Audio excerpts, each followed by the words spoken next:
Hello, I'm Richard. Welcome back to my channel over and over and over again, the Positive Arsenal channel. This is the pre-West Bromwich Albion show. It's going to be a good show, so stay tuned because I've got some special guests joining me as well. And we're going to talk about this game and all the usual stuff as well. So coming up in a minute, it's going to be the pre-West Bromwich Albion show.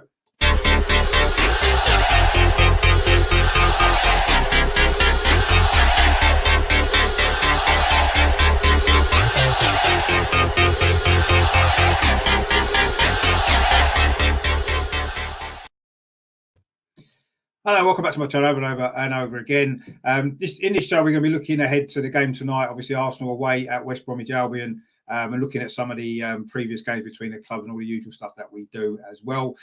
Joining me today, I've got some special guests as well, so we can talk about the game and stuff like that.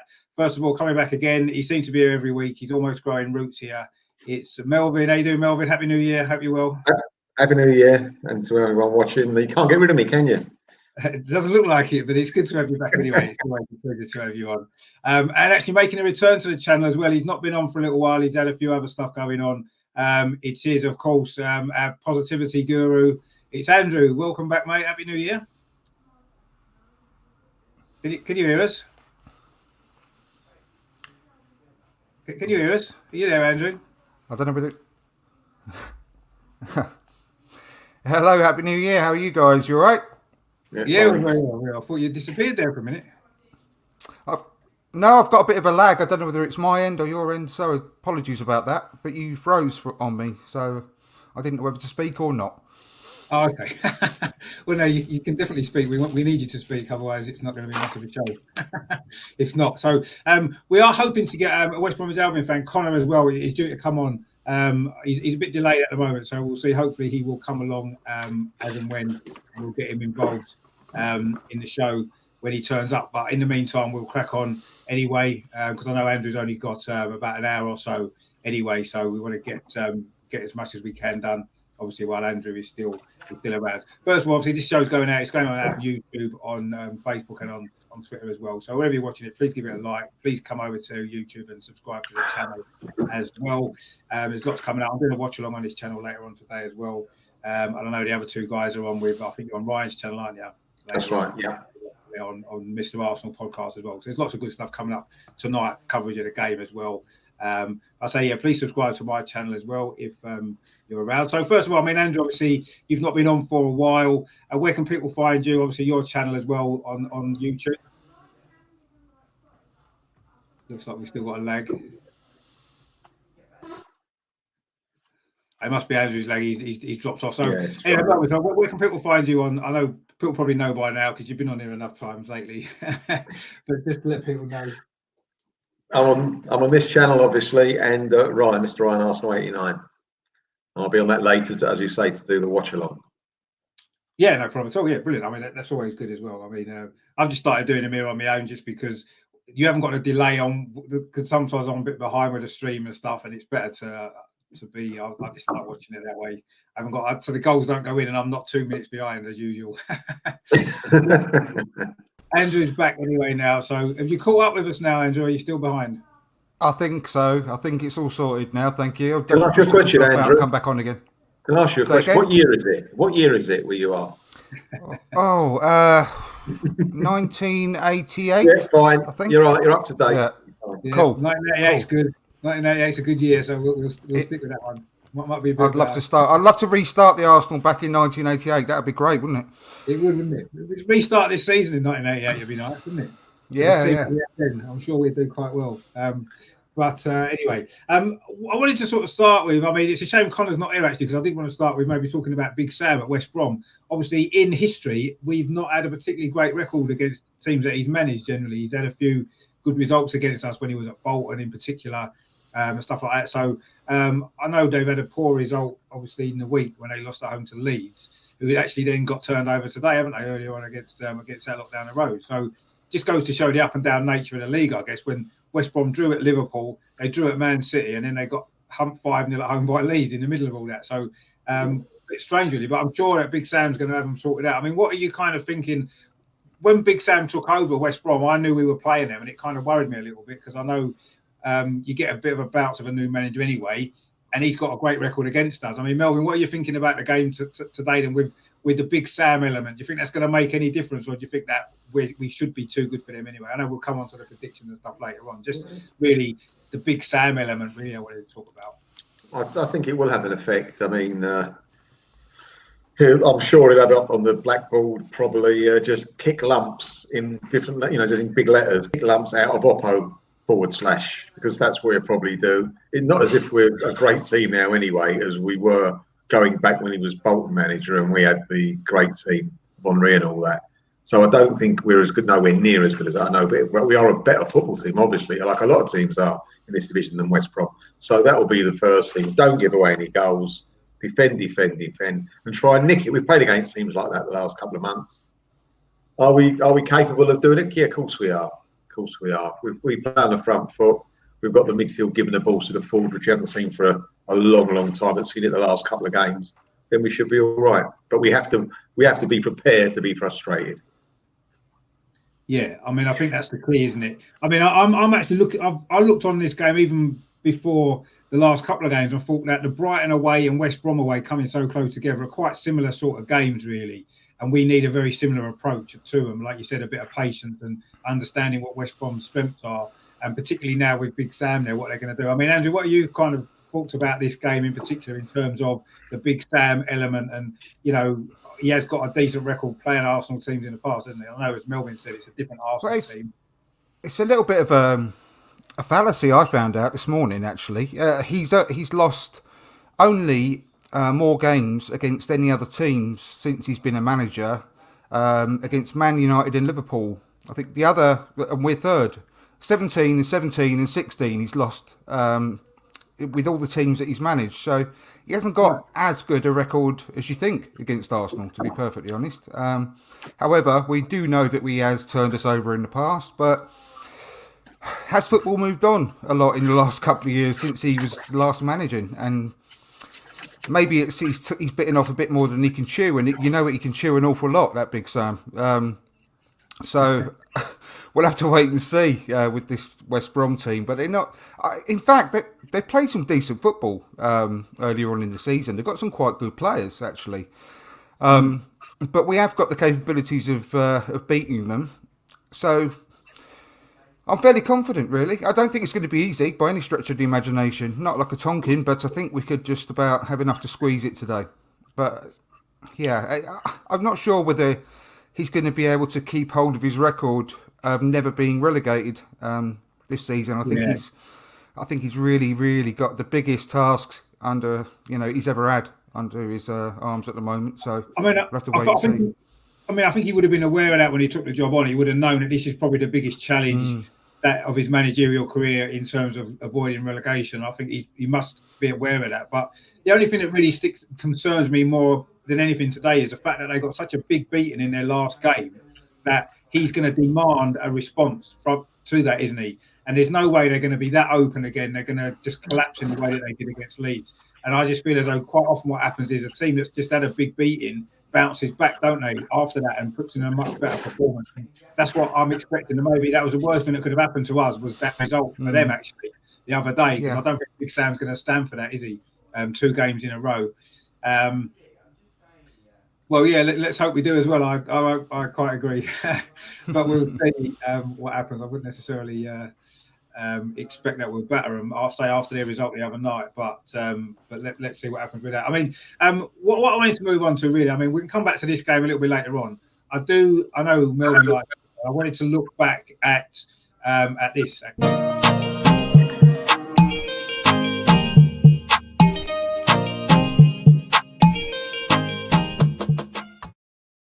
Now, we've actually played West Brom 141 times in history, and I know Melvyn's probably was at most of those games, so he's going to have a lot of memories about them. So if we start with Melvyn then, because I know he'll have loads of memories from West Brom, all 141 games, I'm sure. We won 72 of them, by the way, so we've got a decent record against West Brom.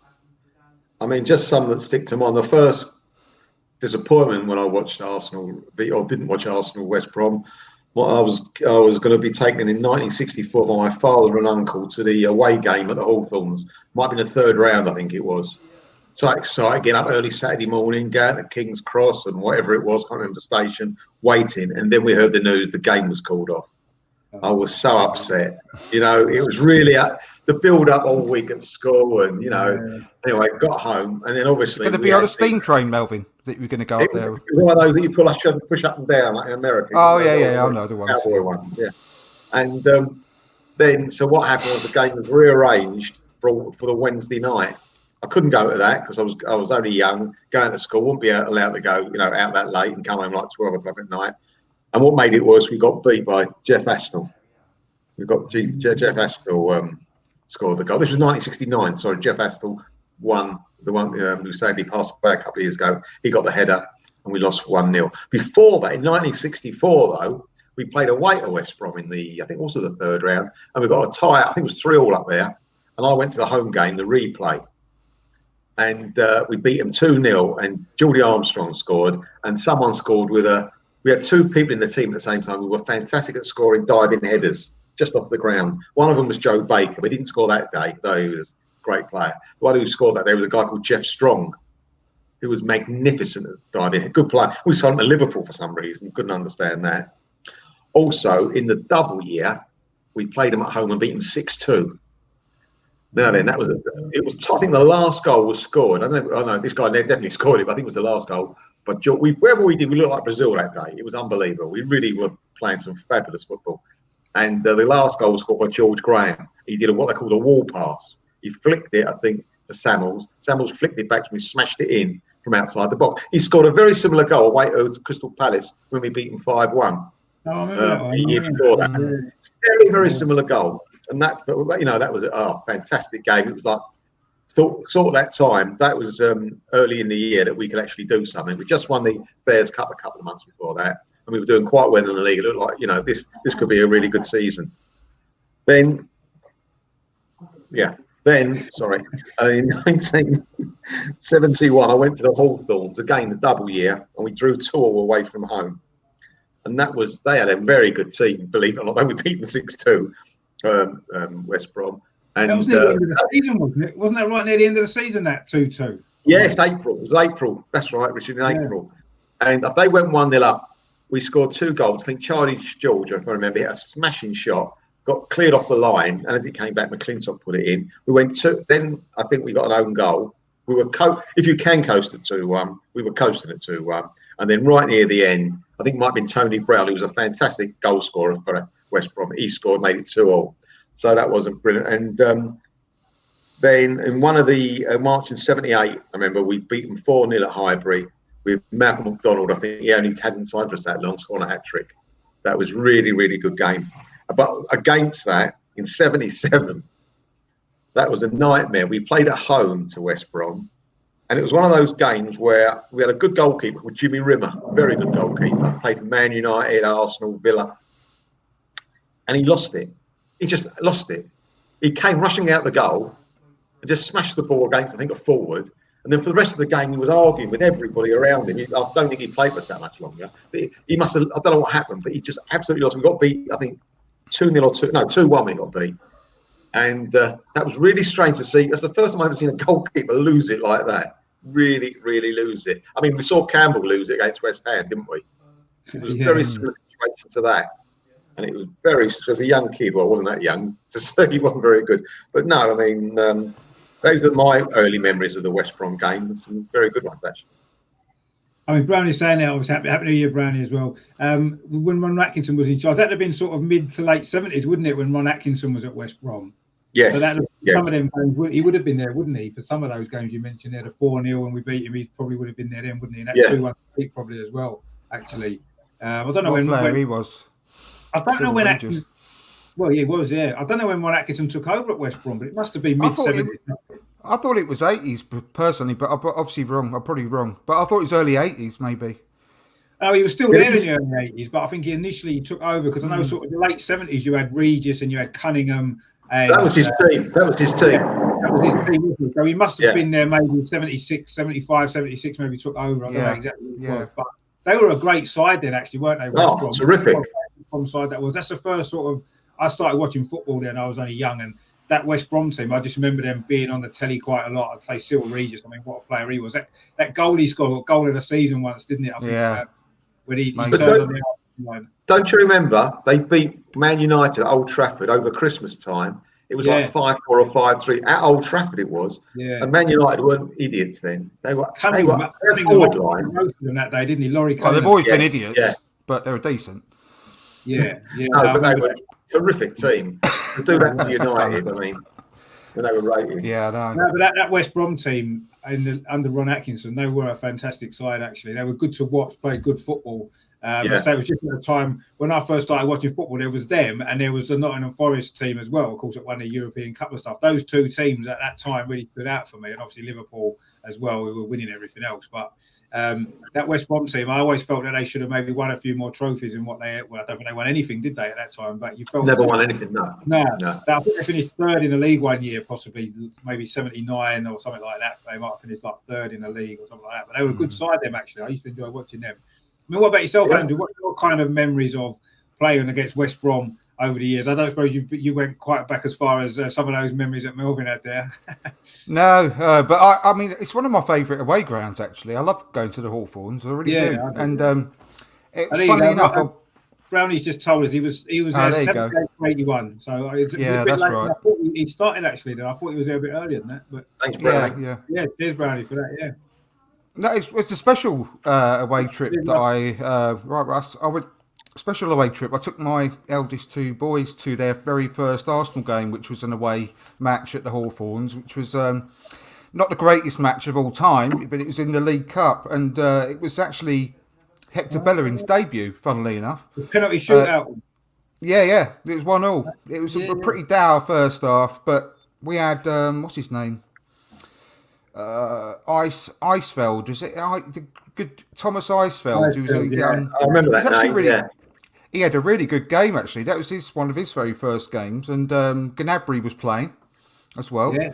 But as I say, especially memorable because it was Bellerin's actual debut.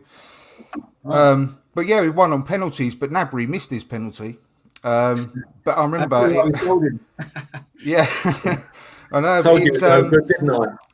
It was typical though, because although I was living in Tamworth at the time, which is not a million miles away from Birmingham, because it went into extra time and then penalties, and the kids were so little, it was it was a bit stressful getting out and everything at that point. I remember that quite well as well. But I took them. That was 23rd. When was that? 2013, 2014, I think it was. Yeah. But I also went to one on my own a couple of seasons before that, which was a really good game. We won 3-2 in the league away from home. I think Benny Yoon scored really early on. Robbed the goalkeeper from memory, and we went behind. I think it was 2-2 at half time, and then second half, Koscielny got the winner. But that was a really quite exciting game because we, at the end of that match, I think from memory, West Brom were like bombarding our goal, hitting the bar, and our goalkeeper, what is it? Must have been Chesney, I think it was, in goal at that point, making some really good saves. But yeah, we just about nicked it, 3-2. But I really like the atmosphere at the Hawthorns, actually. I know it's not the biggest ground in the world, but it's, I don't know, something about it. It's one of my favourite away trips. But because I've been in the Midlands for so long now, I've been out of London for so long, it's one of the ones where I always try and get tickets pretty much every season whenever I can to get up to the Midlands games especially. But I do make an extra effort to try and get to the West Brom games because I do enjoy it. Yeah, no, it's good. I mean, Brownie said there, it's the highest ground. I think it's the highest above sea level, isn't it? I think that's what it is. Yeah, it is. Which I didn't realise that until not that long ago when I was looking into it. And you mentioned about Laurie Cunningham as well playing for Real Madrid about his car crash. There was actually a documentary on Laurie Cunningham, wasn't there? I saw that. It's a really good documentary about him. Actually, I don't know whether you've seen that, Brian. It was definitely worth. I can't remember what it's called, but it's fantastic actually about his career at West Brom and then later on in Spain and stuff like that. I mean, he was a great player actually. No, I agree. I like the Hawthorns. I think it's a good away day actually. It's one of ones I like going to. It's a shame, obviously, I'd have probably gone today, actually. Yeah, well, I would. Yeah. I mean, there's a really nice pub right next to the ground. Obviously, I think called the Hawthorns, but it's a real good atmosphere in there as well before and after the game. Yeah. I think always had good banter with the West Brom fans whilst I've been there. Never had any trouble. Really friendly, really nice. Yeah, it's one of them grounds, isn't it, where I've never known any trouble, and this is going back to like in the 80s and stuff when there used to be trouble everywhere. West Brom was one ground where you never really saw anything. It was just one of them sort of grounds. It's always been like that. I've always enjoyed going there myself, and we haven't always had great results there over the years, particularly recently, but it is always a good away day. Well, one of the things for me was one of the first in the first season that I was going to Arsenal back in '81. I sort of mentioned it before the Chelsea game. Melvyn, I remember, a lad I used to go to school with was a Chelsea fan originally, and I needed someone to go to Arsenal games with, and so I had to go to Chelsea with him first before he had come to Arsenal with me. So we went to Chelsea on a weekend. They played Leeds. There was loads of trouble everywhere. It was an absolute nightmare. And then the following midweek on the Tuesday night, Arsenal were playing West Brom at home. And this was a game that I wanted to go to, and I needed someone to go with. So I persuaded him to come. I went to Chelsea, come to Arsenal. So we went to this game. It was West Brom were playing. It was a Tuesday night, 1982 it was, early 1982. Arsenal were rubbish. There was about 15,000 fans in. It was an absolutely shit game. We were 2-0 down with about a minute to go. And I'm thinking to myself, he's never going to come back to Arsenal again. It was literally the worst game he could have gone to. And then in the last minute, we scored twice to get a 2-2 draw. And then in the very last second, we almost won it. I think we hit the bar or something right at the very end, straight after that. So we almost won the game in the last couple of minutes. And after that, we were getting the train back, and he was absolutely buzzing. And he became an Arsenal fan after that, on the back of the fact that we scored 2 goals against West Brom in front of 15,000 fans at Highbury. And it was Alan. Do you remember who scored, Richard? Do you remember who scored? Mead, I think it was. Who? I think it was Alan Sunderland scored the first one. I think it was Raphael Mead. Got the Correct. equaliser. I didn't know that. I looked it up. But right.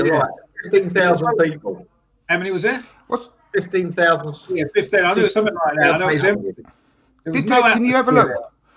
I went to a game as well when I was really young. It's one of the very, very first games I went to, and I'm pretty sure, if my memory serves me correctly, it was either 83-84 or 84-85, maybe. And we won 5-2 against West Brom at Highbury. Yes, it's I've got 2002. That can't be it. Yeah, 2002. No. 83, 84.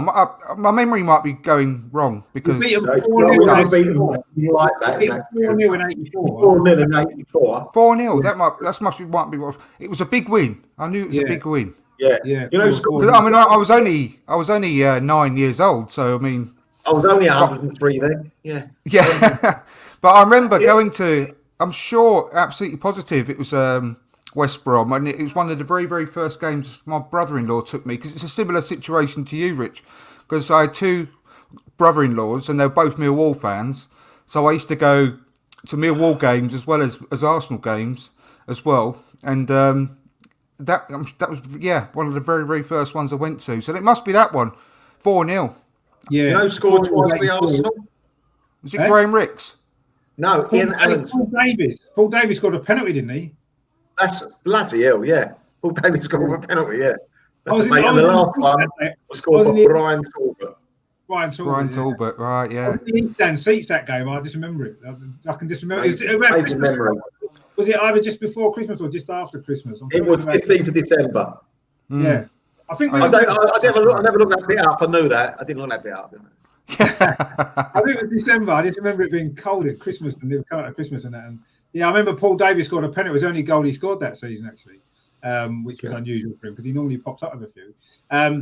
Bob Taylor, I do remember him. Yeah, I remember that name. Yeah, I remember Bob Taylor. Yeah, he was a decent player for him in the lower leagues, as you said. He was. Yeah, we mentioned that before, Russ. I think that they're going to respond to that 5-0. It's the worst time to be playing them, I think, on that basis, really. I was quite upset that they lost 5-0 the other day because that's put this game a little bit more importance to them now, isn't it? I think as well. But yeah, there's been some great memories. That 3-2 that you mentioned, Andrew, last game of the season, wasn't it? When we needed to win to make sure we finished above Tottenham in the top 4, and Koscielny win. Their goalkeeper was it? Dodgy keeper. began to P. Full up. Was it Martin Fulop? He had two clangers. Yeah. Did left back score? Did Santos score? Yeah, Santos scored. Yes, he scored from. Santos scored a dodgy one. He scored. That was a second goal, bit of a screamer outside the box, like he normally did. Yeah, it was outside the long range goal. Yeah, it was good. That was a good day. That when Koscielny scored the winner, when the goalie dropped it, we thought, yeah. We should invite that goalkeeper on one of these shows, Richard. Yeah, maybe we could. He got us in the Champions League that year, didn't he? With his disastrous performance, and that. He should have a statue outside the ground. Yeah, quite possibly. And it was one. I'll tell you what, Fabianski had a good game though in that one, the League Cup game. He actually played quite well in that game. Fabianski, he scored, saved a really good save in the penalty shootout. Yeah, he did. Yeah, fantastic. Yeah. Wasn't that 6-5 or so? That penalty. There was a lot of penalties that night, wasn't there? I think it was like 5-4. 5-4. I think it was 5-4. I might. 5-4. I think they. Actually, no. They missed two. Yeah, so I think there was a few misses. can't be. Remember, there was a few misses, and before it was one. I think we missed one. I think they missed a couple, and they missed two. We missed one. Yeah, so must have been 4-3 or 5. Yeah. Yeah, I can't remember. Unless it went to Sutton. 5-3. I can't remember, but yeah, I know it seemed to go on for a long time. I remember that, and getting out after the game and going, you got like a 2.5-hour drive home, which weren't a lot of fun. But at least we won. That's the main thing, which was good. But yeah, I mean, obviously that 3-2 was a big one. And I think it was, I don't know if you guys remember, there was a game where it was again towards the end of the season at West Brom. Arshavin was playing and Van Persie's back. They both scored. I think we were 2-0 down. And there was massive unrest in the Arsenal end away from home because we needed to win that game.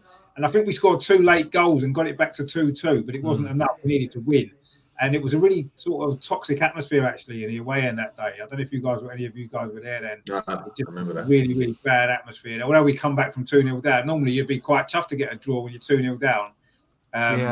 But I seem to remember that was a kind of bit of a toxic atmosphere there. But I say not with the home fans because like you said, the home fans at West Brom are great. I think usually they've always been a good ground. But yeah, that one kind of sticks in the head as well. There was one in the 80s. Well, we played them last game of the season back in the 80s as well. When I think it was the season just before. I think it was actually was it not on the day? I mean, Melvyn might be able to check. Was it not on the day of the Bradford Fire? We played West Brom away on that same day. What day would that be?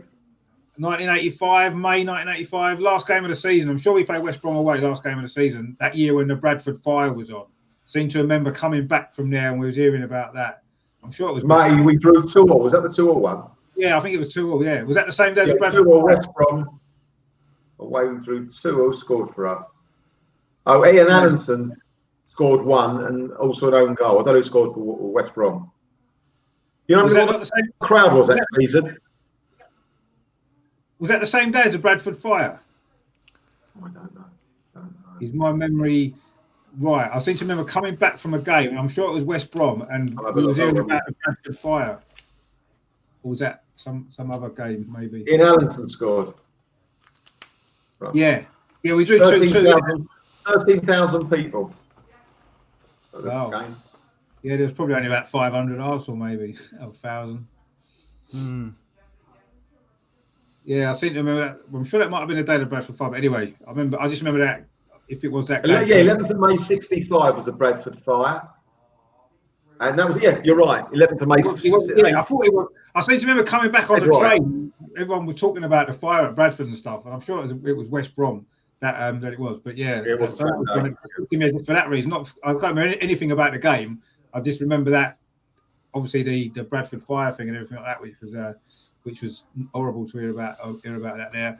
Brownie said he's got 10-1 on Arsenal to win 3-0 today. Well, you should have just given me the money because you're not going to win.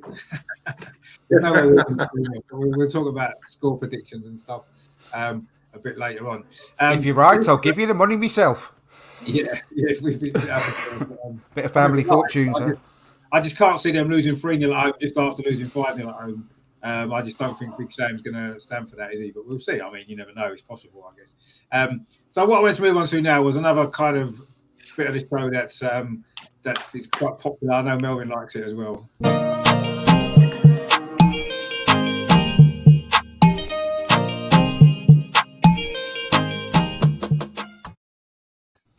So yeah, a bit like unlike some of the other clubs that we've featured recently, I was scratching around a little bit to find some players that had played for both Arsenal and West Brom.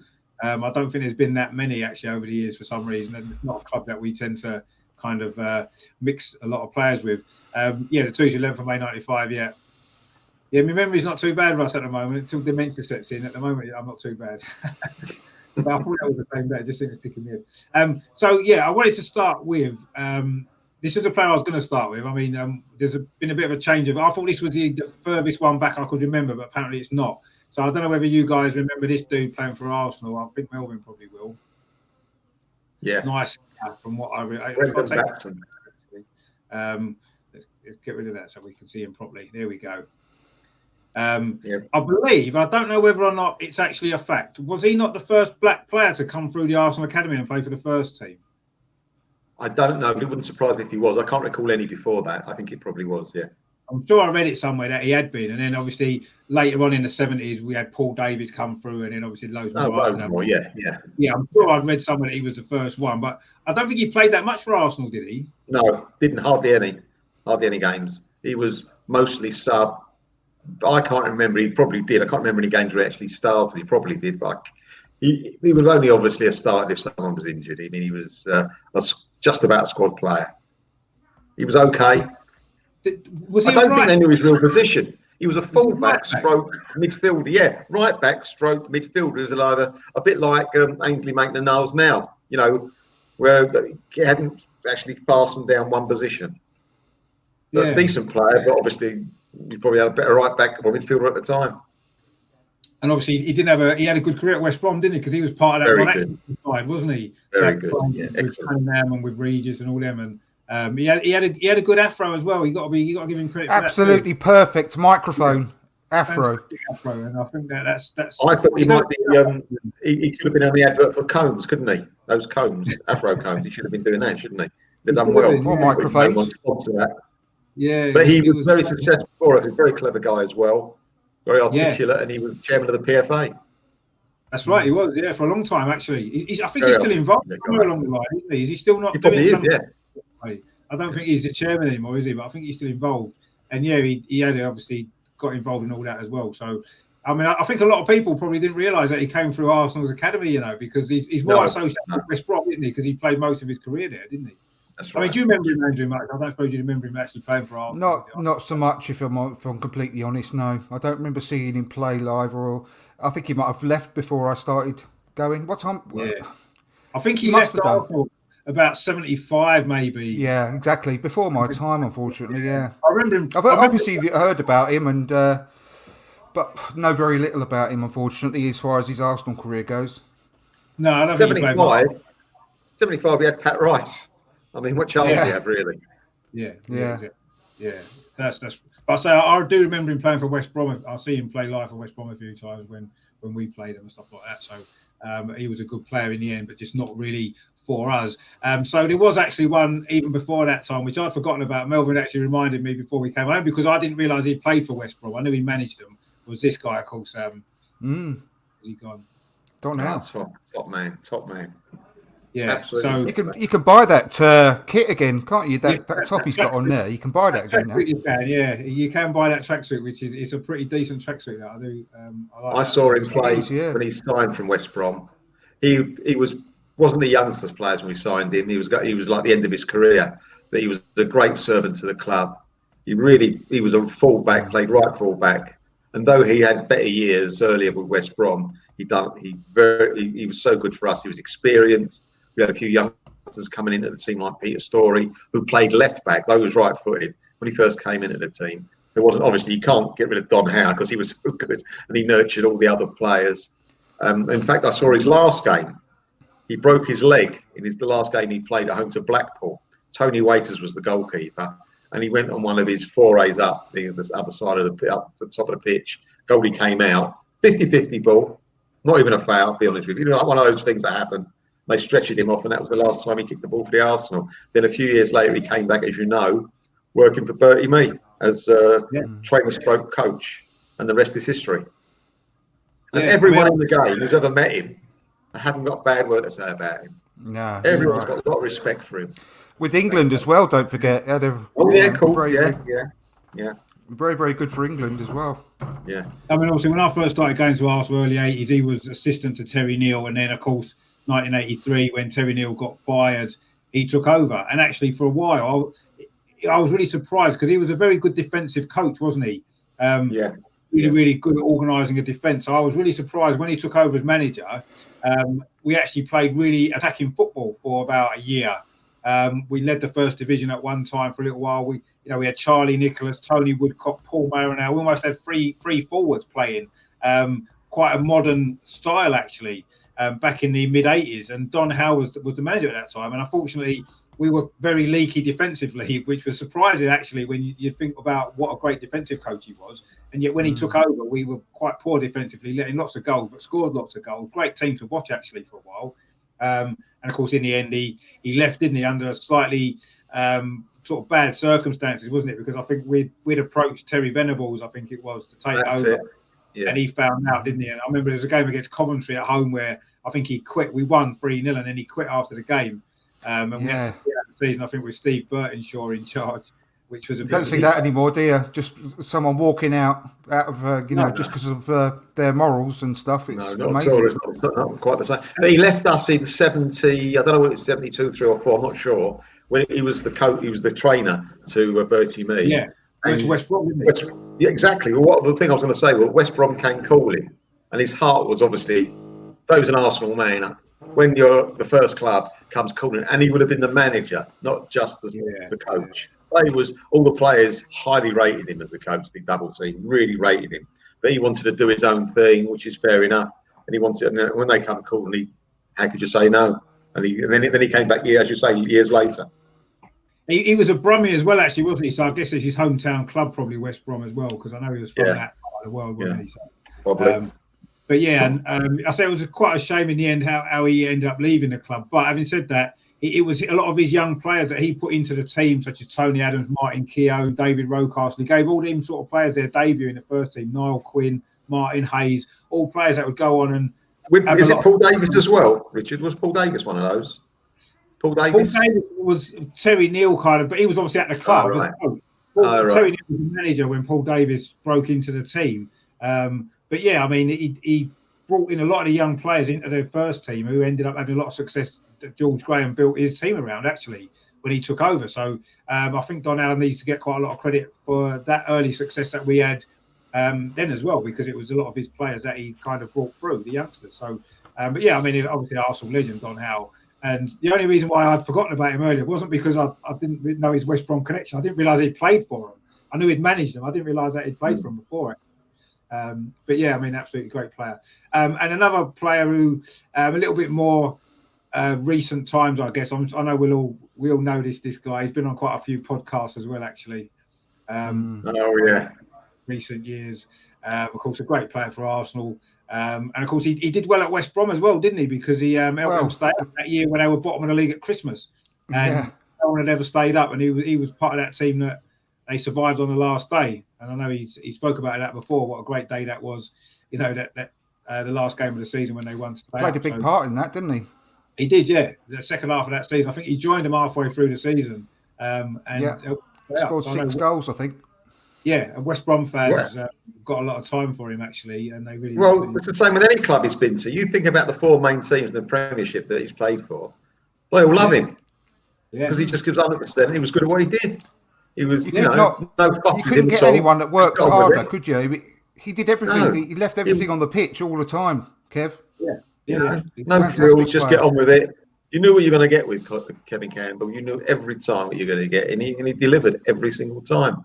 And he didn't have though he was tough, bloody hell, he was tough. But he didn't have what you call a nasty bone in his body. He wouldn't look for fights. Basically, he just did the job, which was brilliant, absolutely brilliant. His thighs were like my chest. And I remember when he was on my podcast, I mentioned that to him, and I think probably embarrassed him a bit. But I said, I swear to God, you had thighs that Stuart Pearce would be jealous of. You know, bloody massive, his legs. He never push him off the ball.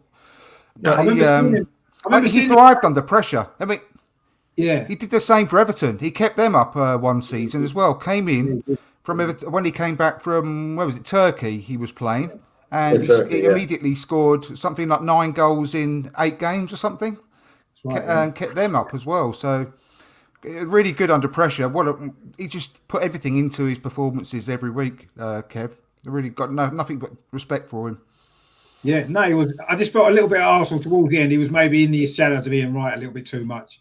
And I think he maybe struggled a little bit with that, didn't he, towards the end of his Arsenal career. But yeah, fantastic player, I thought. And you said about his thighs. I remember watching him in the, I think it was either the youth team or the reserves before he even broke into the first team. He was about 17, 18 year old, and even then he was massive. And you thought, this guy is what an absolute beast. And he burst into the scene and he was brilliant, wasn't he? With his strength and stuff like that as well, which was. People going on about Balogun now and his record in the youth team. You just have a look at what Kevin Campbell's record was in the youth team as well. Absolutely phenomenal. His goal scoring record for the under 18s and stuff, incredible. Phenomenal record. And Joel, all right, mate? How you doing? Thanks for tuning in. Kevin Campbell, brilliant. What a great player. Like you said, every club he's been at haven't got a bad word to say about him because he was a 100% player, wasn't he? Now, one a bit more recent, actually, a player that I quite liked at Arsenal, but I never felt really got the credit he deserved.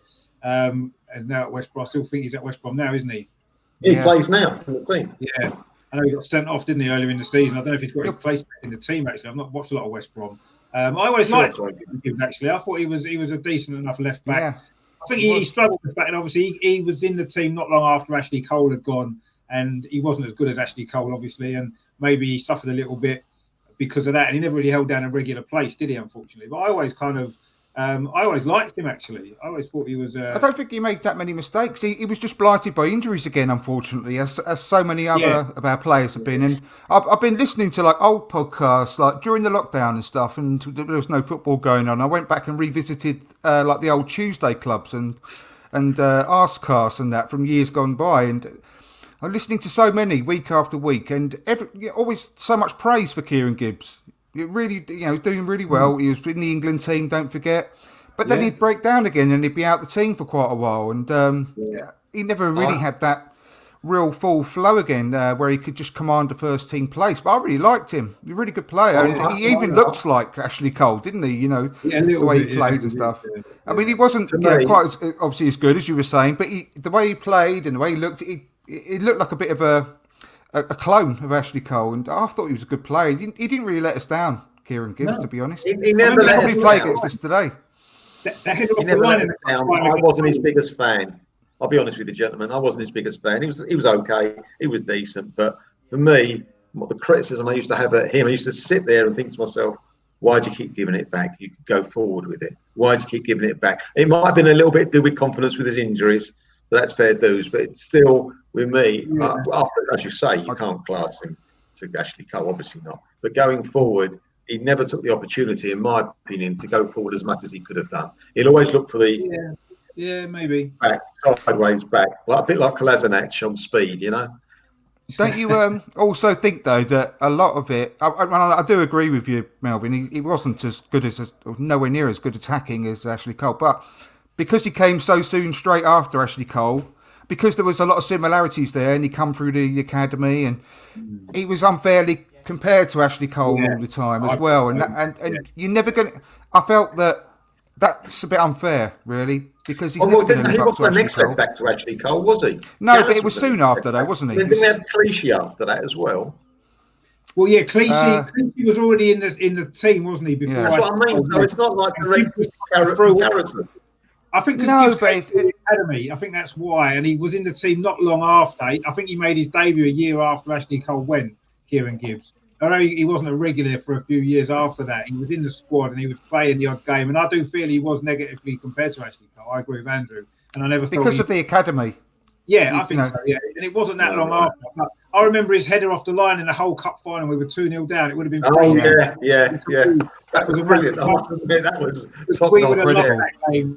Was it 3-0 after about 10 minutes? That changed our history, boys. That could have changed our history.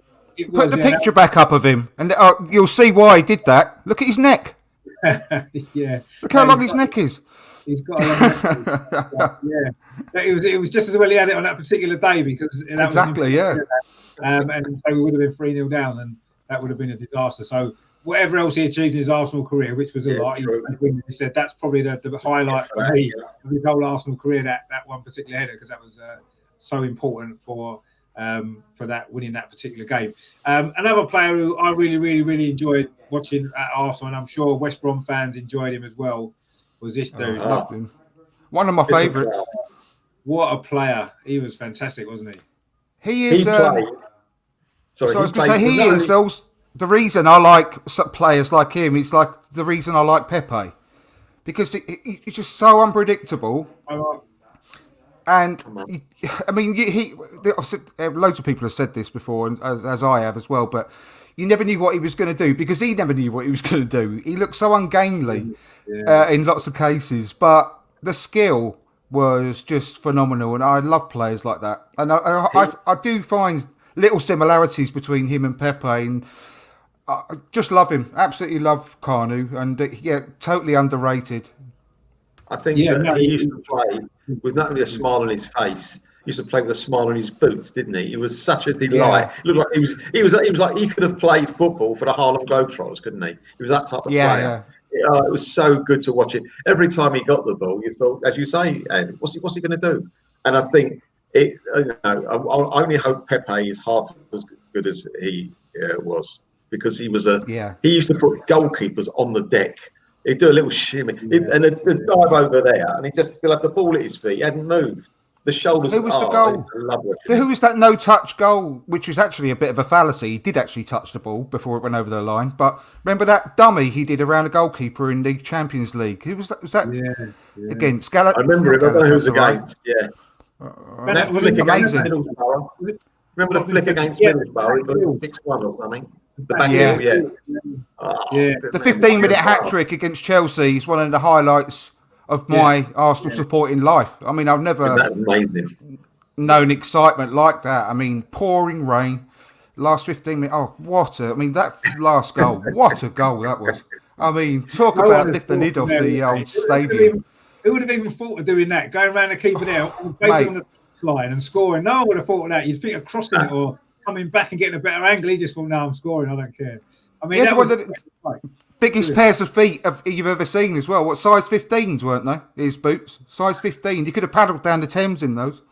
Yeah, he was great. He was brilliant, and he's got his heart in the Arsenal as well. Though he played for a lot of other clubs, he came from the academy at Ajax. He still was on Twitter the other day talking about Arsenal. He really likes the club. You know, it's great to see that. Oh, I just remember when we first signed him, the first sort of year or so, he was just, as Andrew said, so unpredictable. And at that particular time, he was something completely different. I've never, ever seen a footballer like him before in my life. And here he was, going through, you're thinking, what are you doing?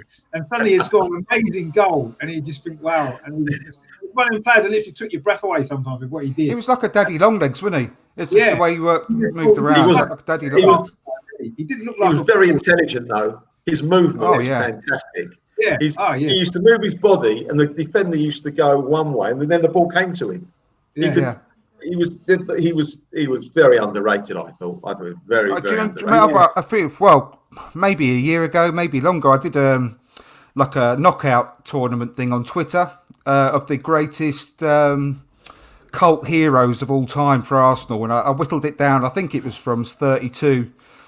In continuous sort of polls, and he won that. He won it by a landslide, and absolutely. You know, I went right back. It was really good, actually. I'll do something similar again, but he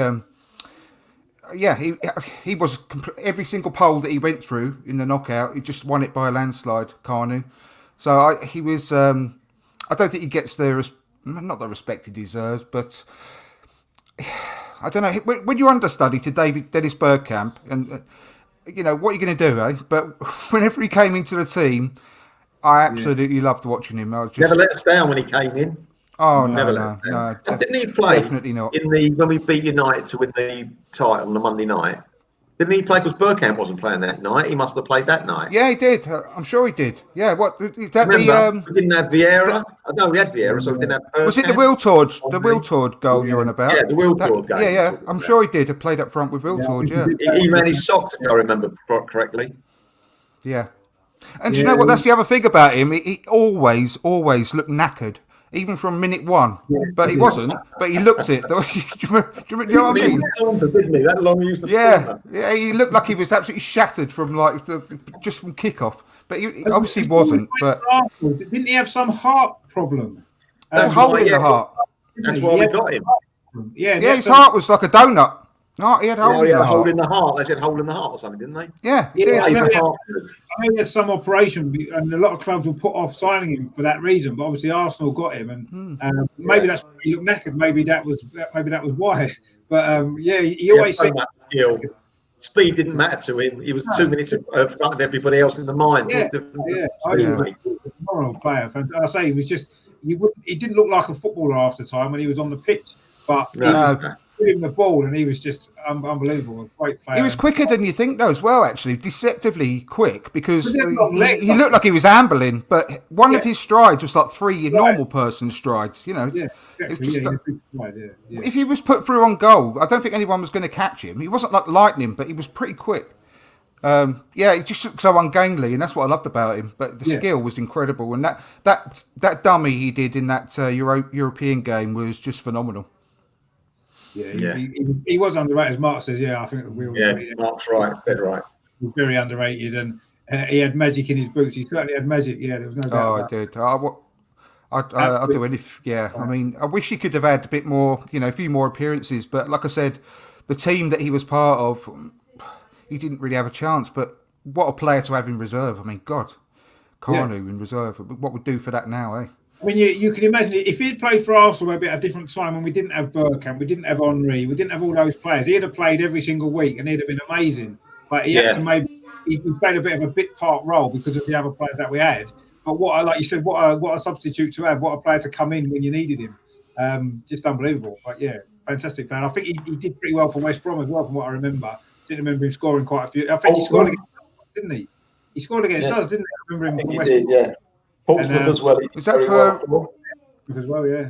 Didn't he score against us for Portsmouth as well? Yeah, I seem to remember. I think he scored. I think he did. Yeah, everyone scores against us when they've left. Exactly, it's obvious, part of the course. Yeah, I seem to remember one goal he didn't celebrate, did he? When he scored, it might have been the Portsmouth one. I think when he was, I think he was in front of the Arsenal fans and he didn't celebrate, did he? He sort of stood there and. Teammates. But, even his celebration is fairly similar to Pepe's when he used to do like that. I mean, obviously Pepe just does that, but he used to go. Great. Yeah, we mentioned that just before. That was a fantastic memory of Carnu. Yeah, unbelievable that was. To say that third goal was just the most amazing goal I think I've ever seen. To score from that angle, to even think about it, you could score from that angle, let alone carry it out. Richard, did you see how we beat the goalkeeper? He was on the byline, the goalkeeper, and he beat him on the byline. It doesn't make sense. It's a bit of a dynamo magic. That dynamo geezer. It's a bit of that kind of thing. Like, did I just see that correctly? How did you get through the goalkeeper on the line when he was on the line? And then score from the ball. It's just ridiculous goal, honestly. It's a ridiculous goal. Yeah. But it summed him up, really, because he'd done the unexpected and he could do it and pull it off. And he did it on that particular day. And on many other occasions as well. So I'm not exaggerating when I say it's probably one of my top 5 Arsenal moments. That 15-minute hat trick. Yeah, I mean, for sheer excitement, it's got to be right up there. It's fantastic. From 2-0 down, from 2-0 down against Chelsea as well. I mean, what a great moment that was. And just to get your hat trick with a goal like that. He also, though, he reminds you of Bellerin to a degree, doesn't he? Not very good at taking throw-ons. Do you remember that FA Cup tie against Sheffield United? He didn't take it. He didn't take it, did he? He scored it. Yeah. No, he scored it. Carnu crossed it, didn't he? Oh, I do beg your pardon. Yeah, but I don't think he didn't do the throw-in, did he? I think Carnu threw it to Overmars. No. He crossed it into the box. Ray Parlour took the throw it into the corner. Ray took it, sorry. Yeah. an over-mile score. That was actually Carnew's debut. And ended up Arsene Wenger ended up blaming it on the fact he didn't understand the rules in English football because that was a funny moment actually. Which I'll tell you what though, that doesn't get enough. He doesn't get enough credit for replaying that game. Imagine that nowadays. No, I agree. No one else would have done that. Who else has ever done that? I mean, that's true. Actually, that's a good point.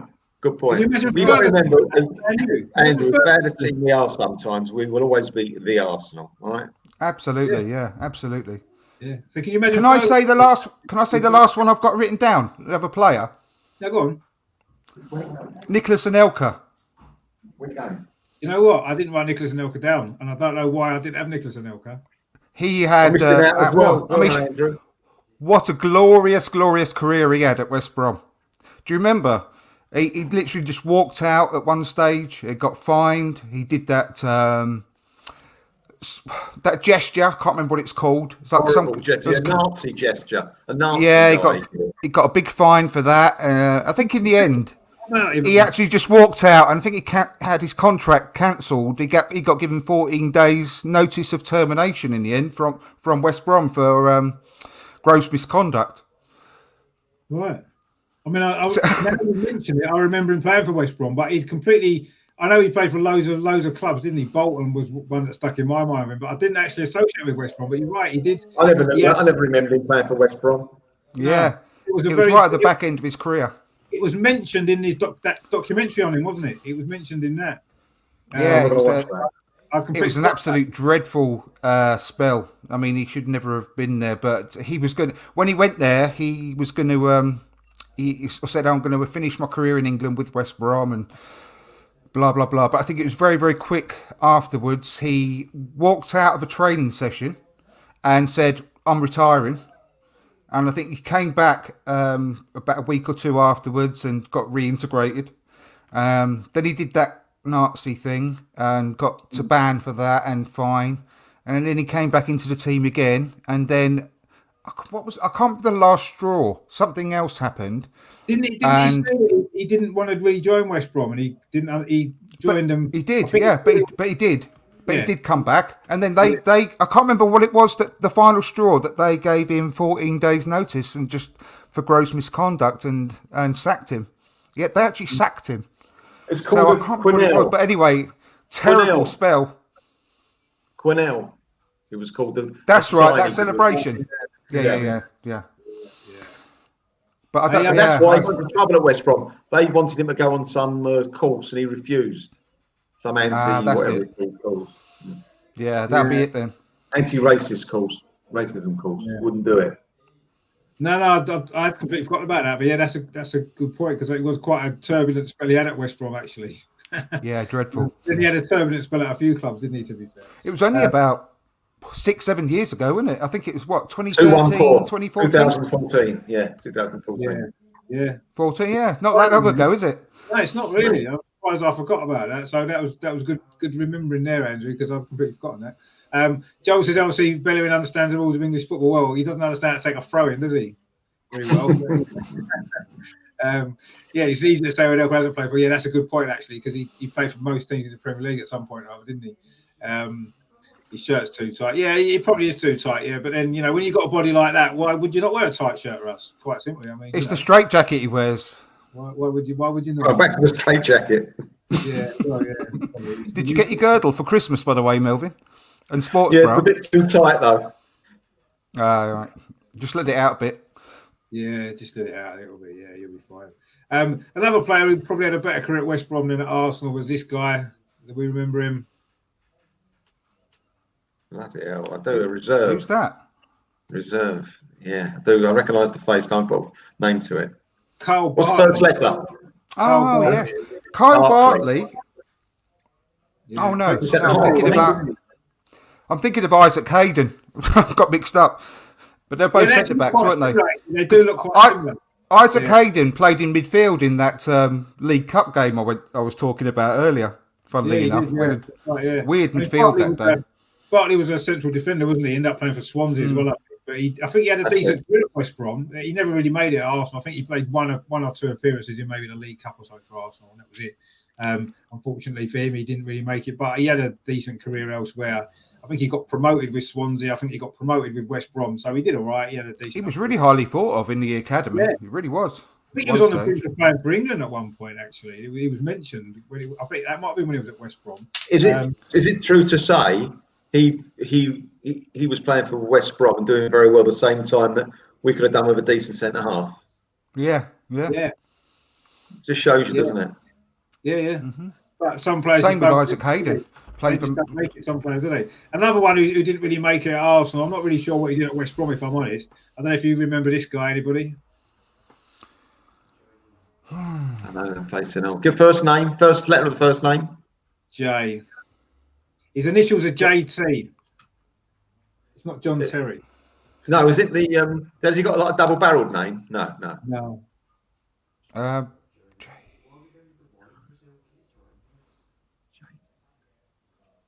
Can't think. Wow. No, I do recognise him. I recognise his face.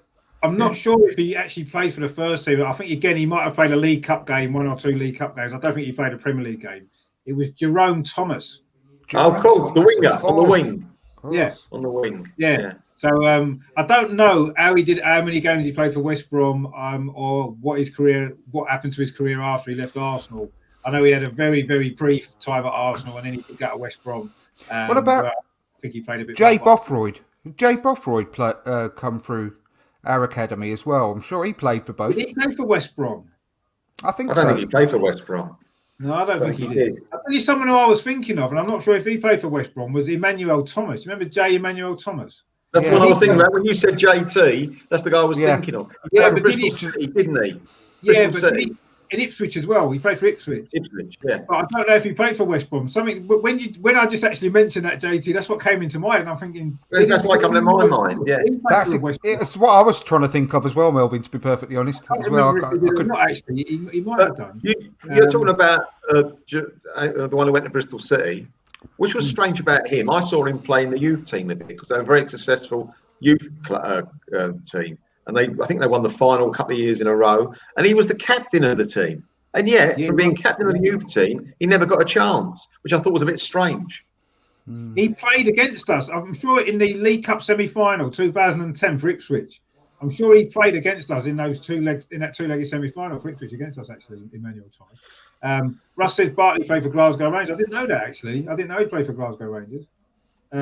Anybody knows what happened to Jerome Thomas as well, where he ended up playing? Because I don't know too much about what happened to him after he left Arsenal and West Brom. I don't know where he went. I know what happened to Jerome Marks. About Jerome Thomas. So I don't know what happened too much about him. And actually, there's only one more player that I've got that I've got a picture of, and you'll probably recognise him, although, again, he didn't make much of a career at Arsenal, although I think his face will look very familiar. Do you know who that is? No. No. Sorry, you've done us here. You've done us like Kipper. You don't know who that is? You don't recognise his face a little bit? It's not Quincy. I'm only looking at his face. Well, so I tell you who it is. His brother still plays for Arsenal now. Chris Willock. Chris Willock. Yeah, Chris Willock. Yeah, of course. Yeah, Chris Willock. Yeah. Again, I don't know what his career at West Brom was like. Isn't he there? One at of the them went moment? abroad I thought he and come back did very on loan. well. Didn't one of them go abroad or something? I think that was the other one. Benfica or somewhere. That wasn't Chris, was it? That was the other one, wasn't it? Because there's 3 of them, isn't there? No, it's Chris. Yeah, Chris was it. So it was in Portugal, and I'm sure he came back to West Brom on loan recently. Right, I don't know. I might be wrong, but he's definitely back in the UK. Isn't there? There's 3 of the Willocks. One of them was in Portugal, as you said. Brownie says he came to Cardiff on loan. He was terrible. I don't know. I think he means Jerome Thomas, actually. That might be who he means on that one, quite possibly. So, a couple more, Richard. Couple more. I I think I'm all out now. I'll just have a look through my pictures. Yeah, I think that's it. That's all I've got. I just had a couple. They never played a lot for us on both. Well, one of them didn't play a lot for us. I'm not sure how much he played for West Brom. Inamoto. Did he play for West Brom? Did he? Yeah. Yeah. And the other one we've missed out. You've missed it out because with painful things, you forget about painful things, don't you, Richard? We all do. You know, Gnabry. Yeah, Gnabry. Yes. Russ mentioned him before. Actually, he'd put him as one of the ones there. He actually mentioned Jerome Thomas as well. Well done. But yeah, Gnabry was one that I did forget about. Was he only on loan at West Brom? He didn't actually. Yeah, on loan. Yeah, couldn't make it quite into the first team with a great manager there. Yeah. Didn't think he was good enough. Yeah. The ex-Stoke manager, Tony Pulis. Yeah, I mean, Joel says there he's worried that we're going to do the same with Balogun that we did with Gnabry, not give him a chance and end up pushing him on. Absolutely. Yeah, that's looking as though that could well be the case, actually. Chris Willock. Benfica. There you go. It was Chris Willock that went to Benfica. It was. And Inamoto also played for Cardiff, and he said, he was talking about Thomas and Inamoto as well. So seems like Arsenal, West Brom, and Cardiff have got a little bit of a stream going of rather average players by looking at it. It's QPR that Chris Willock's at the moment. Oh, is he at QPR? Is he? Where's the other one at? The other brother? Where's he at now? Because there was three of them, wasn't there? Initially, that all came through Arsenal. One of them play for Man United for a little bit? I'm not sure. I think one of them played for Man United. Yeah. But yeah, so I know there's three of them in total. And Hussein's saying here that Omar Rekik is on his way to Arsenal, medical booked. He's a central defender as well, isn't he? Well, Saliba's on his way out, isn't he? I think that's been quite clear. Who's Omar Rekik? Who's he play for? I'm not sure he plays for Leipzig. Is he any good? Do you know anything about him? He's an 18-year-old centre back. He's 18. 18? Yeah, he's coming back into the for the under-23s. Andrew, we've got older centre halves on loan. I know. That could be all right. Matty Willock played for Man United. He did. There you go. Yeah. Chris Willock's at QPR and Matty's at Gillingham. Well, them two haven't done so well for themselves, have they? But anyway, at least they're still in the game, which is the main thing. They're still playing. Yeah. Which is right then. So yeah, good stuff.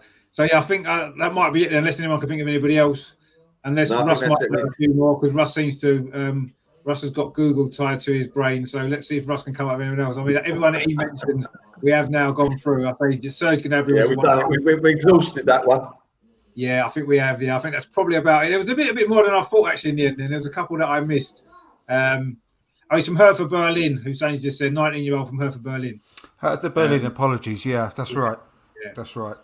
I know there's been talk about him in the last week or so, which is where I don't know much. We signed him in the summer, but we didn't get it done in time. Yeah, but yeah, I mean, it does seem strange that we're buying another teenage centre half and we've got one already that's not played. Seems crazy. Again, some crazy recruitment going on at Arsenal, but it's because of the Brexit. We're trying to get a few done before Brexit happened. That's why we signed him in the summer, and he had to stay there.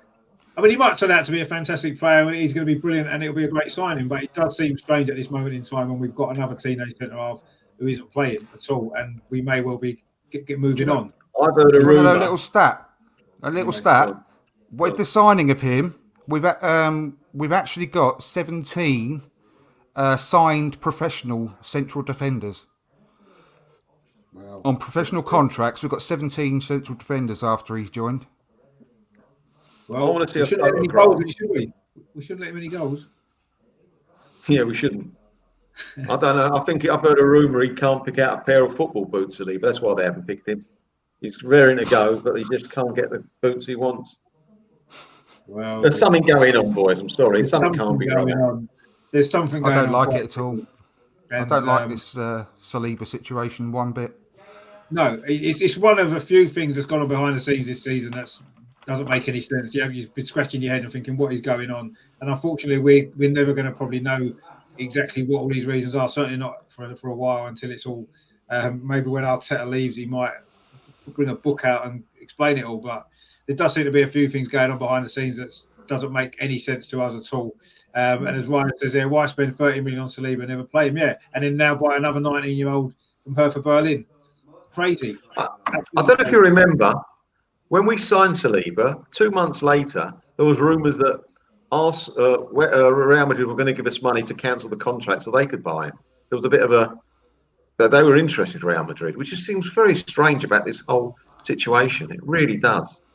He was the best. Yeah. He was the best League One defender, Ligue 1. You know, at his age. You know, even considering his age. Wasn't he alongside that Farfan who's at Leicester? Was that right? Yes, the pair of them. Yeah, he was considered to be better than Farfan, and that Farfan's played in the Premier League for Leicester quite a lot, done well. Yeah, and he was better than Gabriel. He was better than Gabriel as well. Yeah, we've got in our team. I don't know. I mean, none of it makes sense. There's obviously something's gone on, not to do related to football, clearly.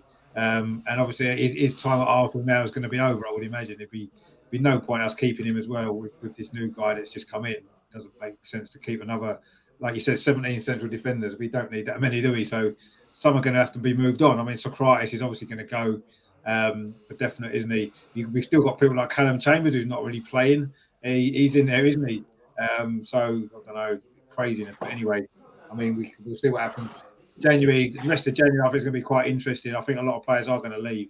We're going to see a few people out the door now. I'd love to see that, Richard. Love to see it. Even if we make a couple of mistakes, I don't mind. Get rid of them all. Yeah. See people like Chambers, not a bad player, but how many years has he been at the club? I know he's been unlucky with injuries and all that, but at the end of the day, he hasn't improved in, 7 years? Yeah. I'd rather take a chance on someone else. Thank you very much. Yeah, no, I agree. I totally agree. I completely agree. I mean, Ryan says there, if it's another Gnabry situation, it could well be. We don't know, do we? We don't know what's going on there. And here we gave the number 4 shirt. Yeah, something's happened since the start of the season, hasn't it? Because I think at the start of the season he was ready to play, and I think he was going to play. And I know there was a few personal issues that he had and everything else, but I don't know. Some mystery, waste of money. Yeah, maybe that is. I'll say I didn't buy him, but I don't know. We'll have to see. Oh, Arteta never bought a load of these players. He still played them. Well, he's had to, hasn't he? Because I suppose he's had to play some of them. And Mark likes your new tash down there, which is good.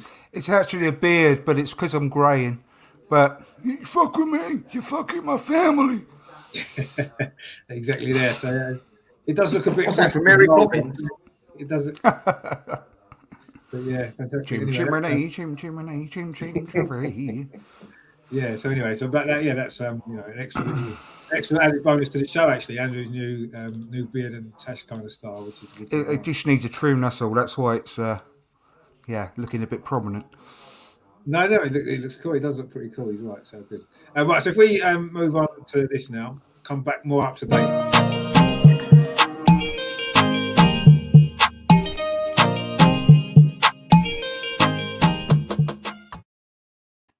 You might not think that, we've won the last 2 games with only 1 change in the side, that there's not going to be many changes. But I've just got a feeling Arteta might think he needs to rest 1 or 2 players for this game. And I think we might see a few more changes to the Brighton game. I don't know what you guys think. I mean, Melvyn, what are you kind of thinking that the lineup might be today? I'm hoping the lineup is similar to what he played on Tuesday night. I really do mean that. I hope he does. I hope he doesn't make big changes. The players have got to learn to play with each other, learn to be a team, learn to get the movement going. I don't want him to make changes, but I fear that he might be, I hate to say this, overcautious and change a lot around. And I think we'll struggle if he does that. I think we'll struggle. I want him to do, I want him to keep the ball moving, keep momentum going. If he has to make 1 or 2 changes, I can live with it. But if he's going to start making 4 or 5 and bringing back the usual suspects, then for me, I think we'll struggle. I hope he doesn't. I don't think he will. I think I'm going for, I'll tell you my prediction later, but I think he'll probably only make 1 up front. I can only see him making an up front change. No reason to change anything else. What do you think that change up front might be? I think he'll. Did Martinelli start the last game? He did. Yeah. Didn't he? I don't think he'll start him. He's the one I think he'll rest. Yeah, that's what I was thinking. I mean, I said in my video yesterday that I did a preview of the game that I think he'll rest Martinelli, play Aubameyang on the left, and put Lacazette in the centre forward. Yeah, and I can see that, and I can possibly see maybe El Neni getting rested, and maybe Ceballos coming in midfield. Possibly, I don't think El Neni's been playing that well. I think he maybe needs a rest. No, he hasn't. So maybe those two may be the two changes I would make. But who knows what Arteta's going to do? Will he bring David Luiz straight back in? As Russ says there, Willian's back in the squad again. Is Willian going to suddenly start? Let's hope not. But I mean, if he puts Willian in place of Saka, I know Saka was injured, but apparently he's fit. If he brings Willian straight back in, and to me, that would not be a great sign that he's only left him out because he wasn't fit or he wasn't able to play. That would be worrying for me if he does that. But let's see. I mean, what are your thoughts, Andrew? What do you think Arteta might do in this particular game? Do you think he's going to rest a few more? Because they have played I don't. I mean, there's been a plenty of rest between the last match and this. From Tuesday to Saturday is a pretty decent rest for all this team. I think that he'd be absolutely crazy to make any changes. I mean, if there's one change that I would love him to make, it would be bringing in Maitland-Niles for El Nini. That's a But good I think call. there's more chances of monkeys flying out of my colon cavity than that happening, to be perfectly honest. But I would love to see that. But I think he'd be mad to change it for this game. And I think if it's ever going to be the Willians and Luiz's coming back into the team, it'll be for the Newcastle FA Cup match. They've got to win their places back, these guys, and they don't deserve to be back in the team. And I think he'd be crazy and opening himself up to a world of pain if he changes this winning formula today, to be perfectly honest. But, I mean, it's whether he brings in Lacazette for Aubameyang, because I think Lacazette really benefits from the three behind him because he's a penalty box striker, and because of having those three behind him, especially Smith Rowe, he hasn't got to then drop deep like he was in previous matches. So he's more effective when he's closer to the penalty box. That's possibly one change I'd make, bring Lacazette back for Aubameyang. If he changes things significantly, I think he's mad. And we've had a decent enough break between matches, so fingers crossed he keeps it the same. Yeah, I'm hoping so, yeah. Obviously, a good point about Buendia. I know we've been linked to him, haven't we? I think he would be a signing. I also like that Basuma at Brighton as well. I think in midfield, another player in midfield that will probably be a good addition as well. He's added goals this season. Yeah, obviously playing at a lower level maybe as well. It's a little bit easier to score maybe in the Championship than against Premier League, but we'll see. Uber should be benched today. I mean, I actually think Uber's going to play instead of Martinelli, and Lacazette will come in to the centre-forward position. That's what I think, because Martinelli's played a lot of games after a long-term injury, and I think that's asking for trouble to keep playing him. We'll see what happens there. I think Basuma's brilliant. I can see a midfield, Basuma and Thomas Partey, and that would be a fantastic midfield, energy and quality as well. And I'd love to see us sign. Out of the two, I'd rather we sign Basuma than Buendia, if I'm honest. At this moment in time, I think it'd be a more important signing if we're going to get one or the other. Obviously, get both would be great. I just can't see us getting both in January, if I'm honest. But yeah, Basuma, I think Basuma would be brilliant. I thought he was great against us the other day as well when we played Brighton. He was brilliant for them, wasn't he? And we all feel well. Yeah, we're not feeling too bad about the game, if we're honest. A little bit better than 2 weeks ago. I would have said we'd definitely lose. So things have definitely moved on. Well, actually, we're talking about that. Why don't we move on and do this bit then?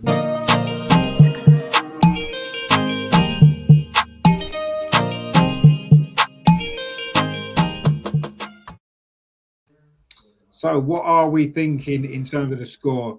Hussein's there saying our away form's okay. He's gone for a 3-1 to Arsenal. Not a bad shout, actually, to be honest. What are you thinking, Melvyn, in terms of a score prediction? I think this is quite a difficult one to predict, actually, but anyway. It is very difficult. I think that if he plays the team close to what he played the other day and against Chelsea, I feel we might nick a 2-0 result. That's a big if. Yeah, okay. Andrew, what are you thinking?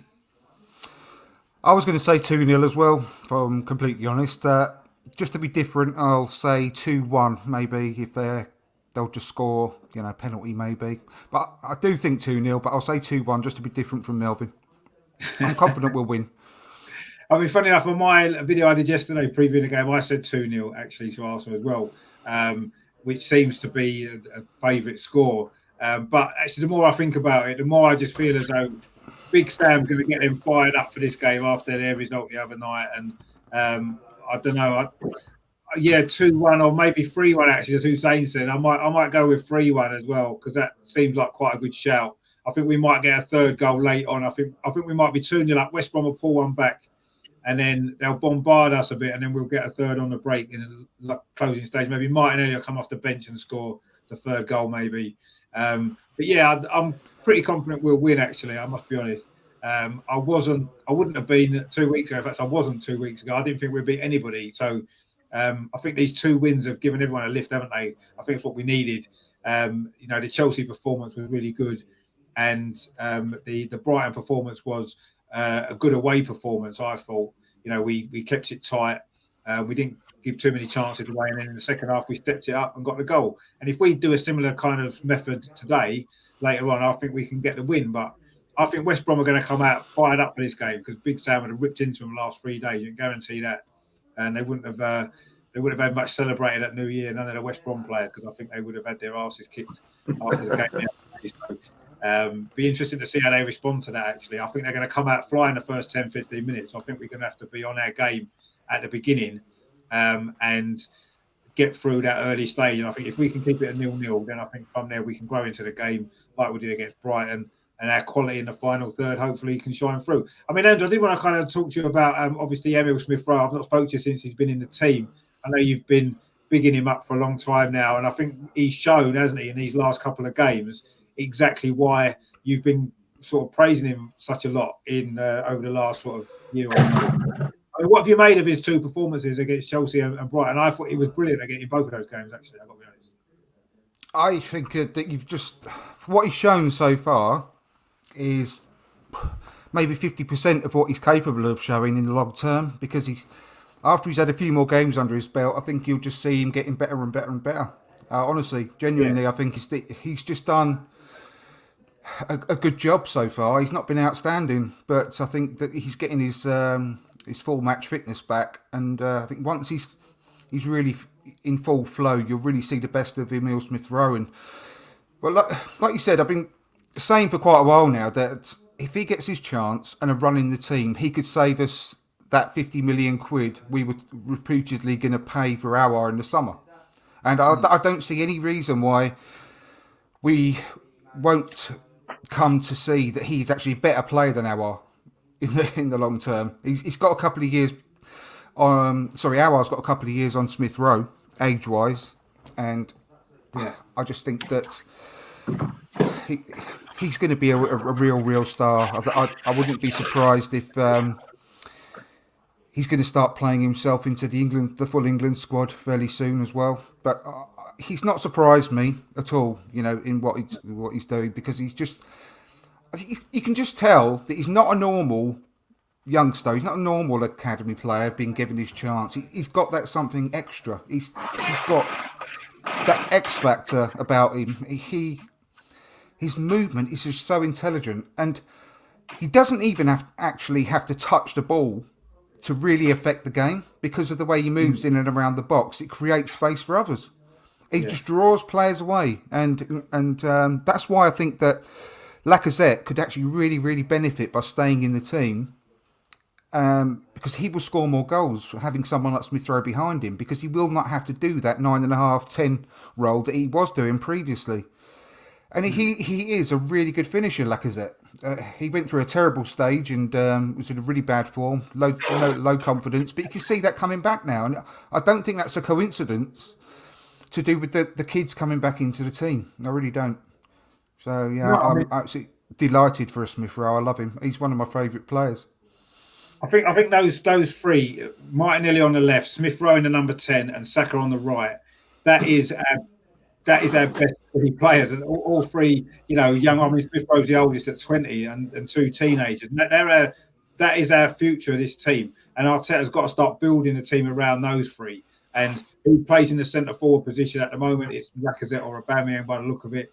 And then we need slightly bit better structure in midfield just behind. Obviously, with Thomas Partey coming, is going to help that. But those 3 have transformed us against Chelsea. They transformed the team, and partly that was down to some players not being available. Would he have gone with that if Willian was available?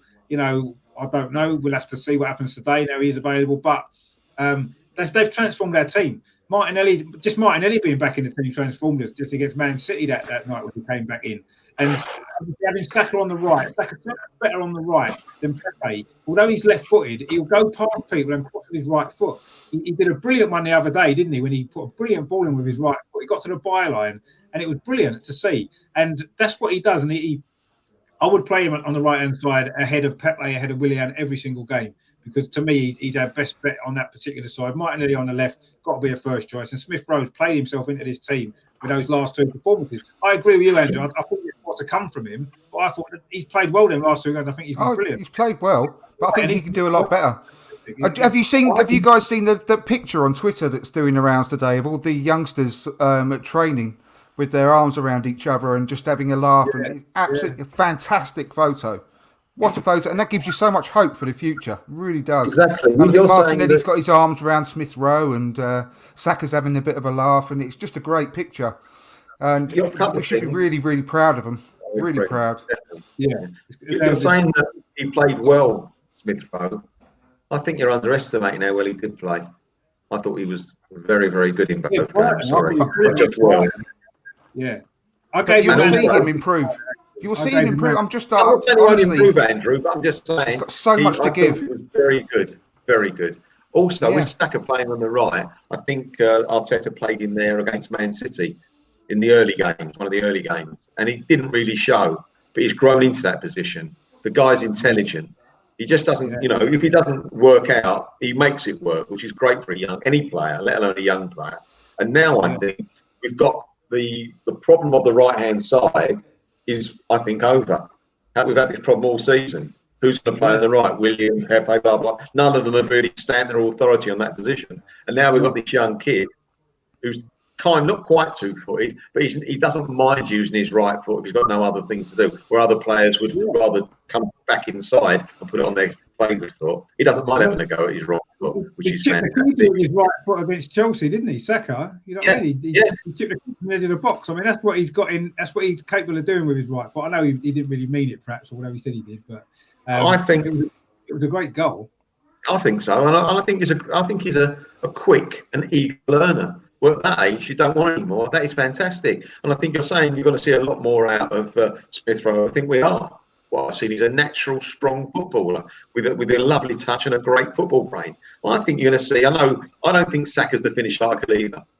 I think there are bits Oh, no, not by a long shot. But what Mark Darby said there, it's just absolutely true. But it also, the same could be said. And don't get me wrong, I know he's nothing like him at the moment. But like I said to you guys earlier before we started, you can say the same about Kevin De Bruyne when he was 20. He was nowhere near the player he is now. And I think that Smith Rowe is a very, very similar type of player. And I just hope to God that he will develop in the same way that Kevin De Bruyne did, because I can see so many similarities in their games, honestly. I really can. So I just hope and pray that he can have a really good run and build up his fitness without any kind of injuries coming up. And we can really start seeing him improve, season on season. I honestly think he could be one of our better players in the same way that we were excited about Jack Wilshere. I think we could be excited about Smith Rowe. I really do. No, I agree. And I think the last two games have really shown everybody exactly what he's capable of doing in this team. He hasn't really played a lot in the Premier League, has he, since he's been at the club, actually, due to injuries and what else. But he looks like a natural, doesn't he? He looks like he's been there for years. He does, yeah. I mean, he's played a few games in the Europa League and he stood out and he's looked good. And you think, well, yeah, can he make that step up to the Premier League? And the last two games he's done that and he's shown that he can do it. He's comfortable there. And he does need to run a game day. He needs to stay clear of injuries. And I think he'll be a great player for us. But we'll see what happens with the team selection today. If Arteta plays Willian, I just don't know what goes through his head. Well, none of us would know what goes through his head if he plays Willian today. That would be crazy. But let's see Pepe play. Yeah, but where would Pepe I'll just say one thing on Pepe before I go. Because I'm going to have to shoot off in a second. But Pepe, I in my ideal world, I know it ain't going to happen, but my ideal world is that the fan base could just finally drop the fact that he cost 72 million quid. And I just wish that he would be able to just play, and rotate on that right-hand side with Saka. Saka deserves to be the first choice on the right-hand side. But, Pepe can come on for him, 20, 30 minutes to go, so we can protect Saka a bit. And I just wish that he could play that role now and just get more into the team and just not be judged on his £72 million because it's just not helpful for anyone. And I think there's a real good player in there. If Saka ever does, touch wood, get injured, which I really hope he doesn't, he could just come in for him.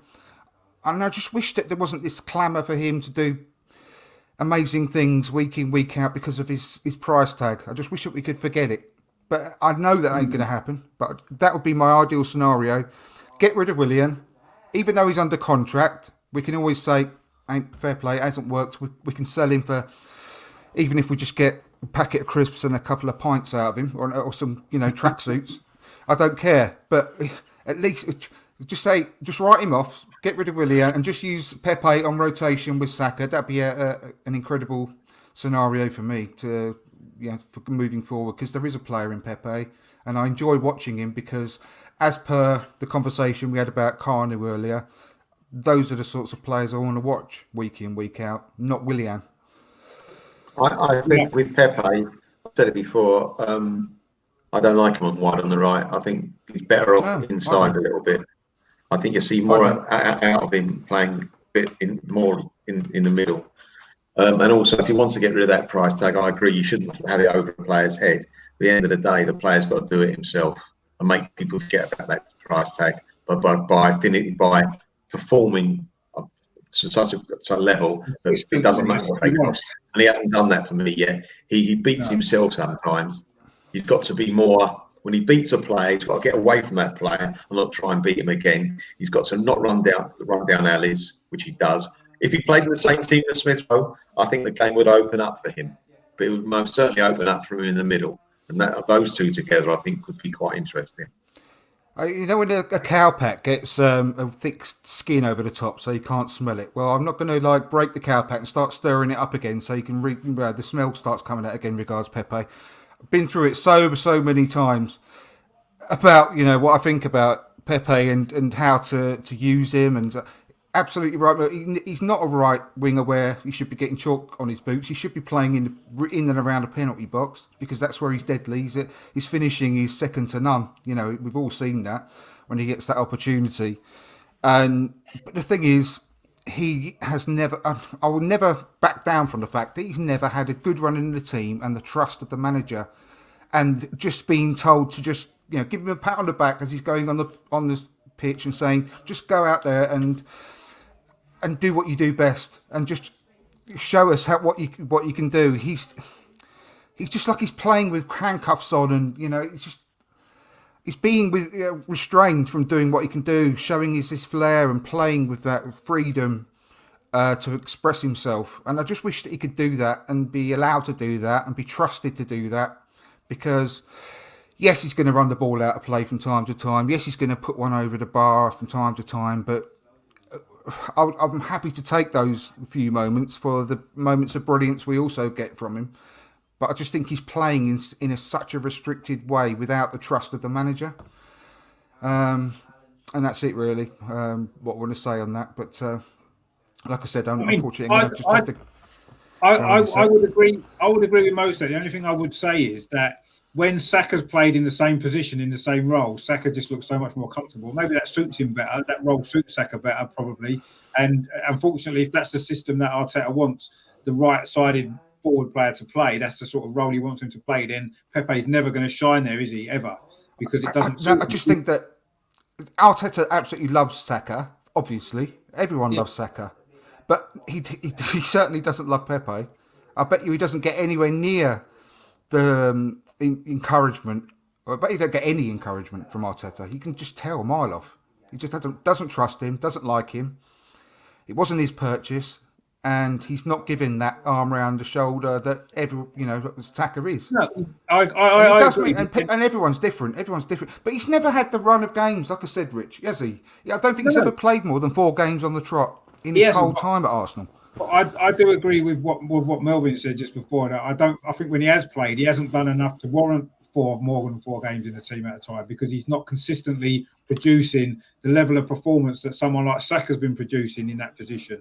And I think that's the problem that he's got. And maybe the system doesn't suit him. I agree. That's half the problem. But unfortunately, if that's the system Arteta's going to play, Pepe either needs to adapt to that system and produce more consistent performances, or he's not going to get that run in the team, is he? that's unfortunate. I will always fall back to the fact that I don't remember the last game that Pepe's played where he hasn't either got an assist or a goal. And I think if you look at his minutes, I'd love to find out the minutes on the pitch versus the actual goal contributions that Pepe has given the club, because I bet you'll be surprised about how good that is. No, I'm not doubting that it won't be good, and I'm sure it is. But I think it's more to do with the consistency within a game. I say he'll do one or two brilliant things, and then he'll do 4 or 5 really poor things that a player in the Premier League at the top level shouldn't be doing. Giving the ball away too simply, running down blind alleys, refusing to do anything with his right foot. And, these are simple things that he constantly does. And yes, he does 1 or 2 brilliant things. He'd have a great goal or a great assist. But then in between all of that, he's spent 10, 15 minutes falling over his own feet or running up blind alleys or whatever. But I watched Liverpool versus West Brom the other day. And I swear, if you watch that game, how many absolutely dreadful moments did Mane and Salah have? That was absolutely appalling. But they produced consistently over a number of years. Exactly. I know, but they're in a much better team, obviously, and they play week in, week out, and they have done for years. Yeah. But, I mean, they don't get judged in the same way as our fans judge Pepe because of his price tag. And he's not going to get form, you're not going to get match fitness, and you're not going to get confidence by playing 20 minutes here, 20 minutes there, and just in and out and in and out and in and out of the team, shaking it all about. I don't think you can judge Salah and Mane the same as Pepe. You might have picked one game that both of them were actually poor. But over a period of time, they are 90% very wild. That's not the same as Pepe. Sorry. No, but they're very wild with their finishing. Is the point I'm trying to make on lots of occasions. On one game. They are. On one game. No, not one game. Not one game at all. You ask a Liverpool fan, they miss an awful lot of chances. They score a lot of chances because they're in a fantastic team, amazing team, with loads of confidence. Champions, obviously, and they're a big part of the fact that they're champions. But they also frustrate an awful lot, and the salary is not incredible this season the way he has been in lots. He's been missing a lot of chances.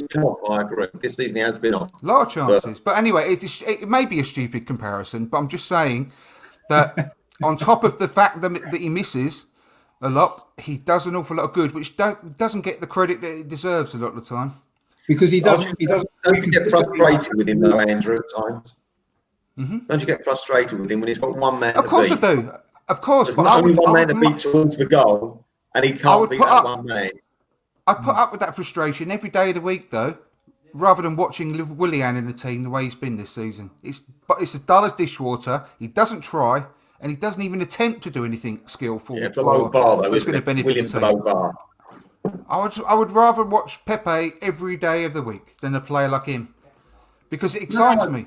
I think we'd all rather see Pepe play than Willian, but at this moment in time, I'd rather see Saka play than Pepe. Well, that's what I said earlier. I don't disagree. Saka is the first choice in that role, but I'd love to see Pepe just be given that chance to be working that role with Saka, giving him a rest every now and then. And I just wish that he didn't get the grief that he gets. That's all. I mean, maybe that's what we will see as the season develops and as the future develops as well. And obviously, we've been asked a question: what do we think about the other players that we've been linked to this season? To be honest with you, there's a lot of speculation around, as there always is with Arsenal. Every transfer window, lots and lots of players we're supposed to be interested in. We're supposed to be signing. In the end, very, very few of them ever happened, do they?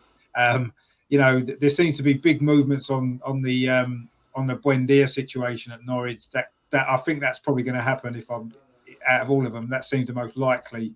But I don't know.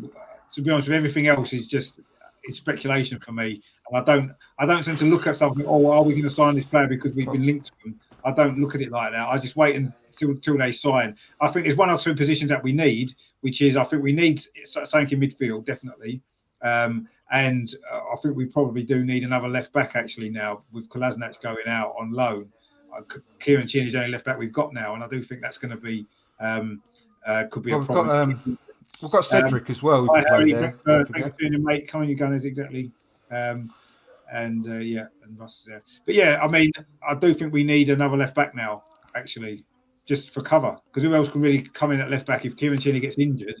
We've got a lot of games. We've got the cup games. We've got the Europa League as well. Well, to make the nose, we've got Cedric who can play there. Cedric is incredibly two-footed and he's played there a lot.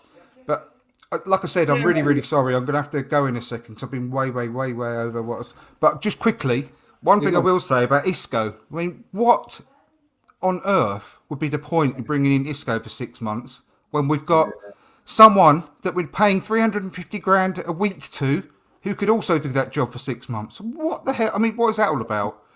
I mean, we're going to add more wages like for Isco, who ain't going to be cheap. No.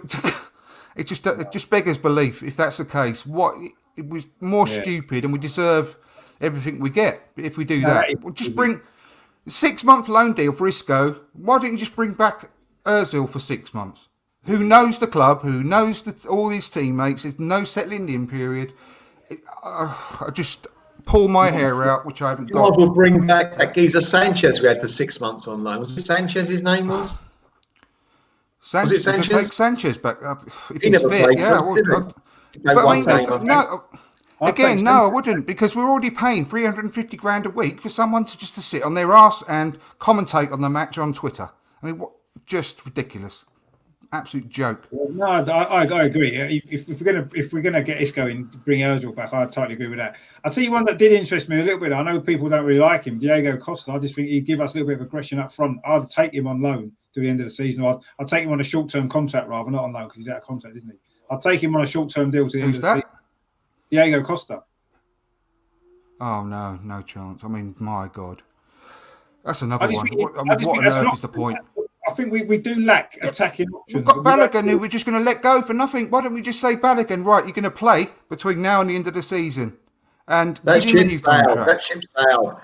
Listen, the manager doesn't want Diego Costa, I mean, he doesn't want him. He really wanted He can no longer head the ball. He's got a metal plate in his head. He's got a metal plate in his head, Diego Costa. He can't even head the ball anymore. No, it's all right if he doesn't go near magnets, all right? Oh, but mate, honestly.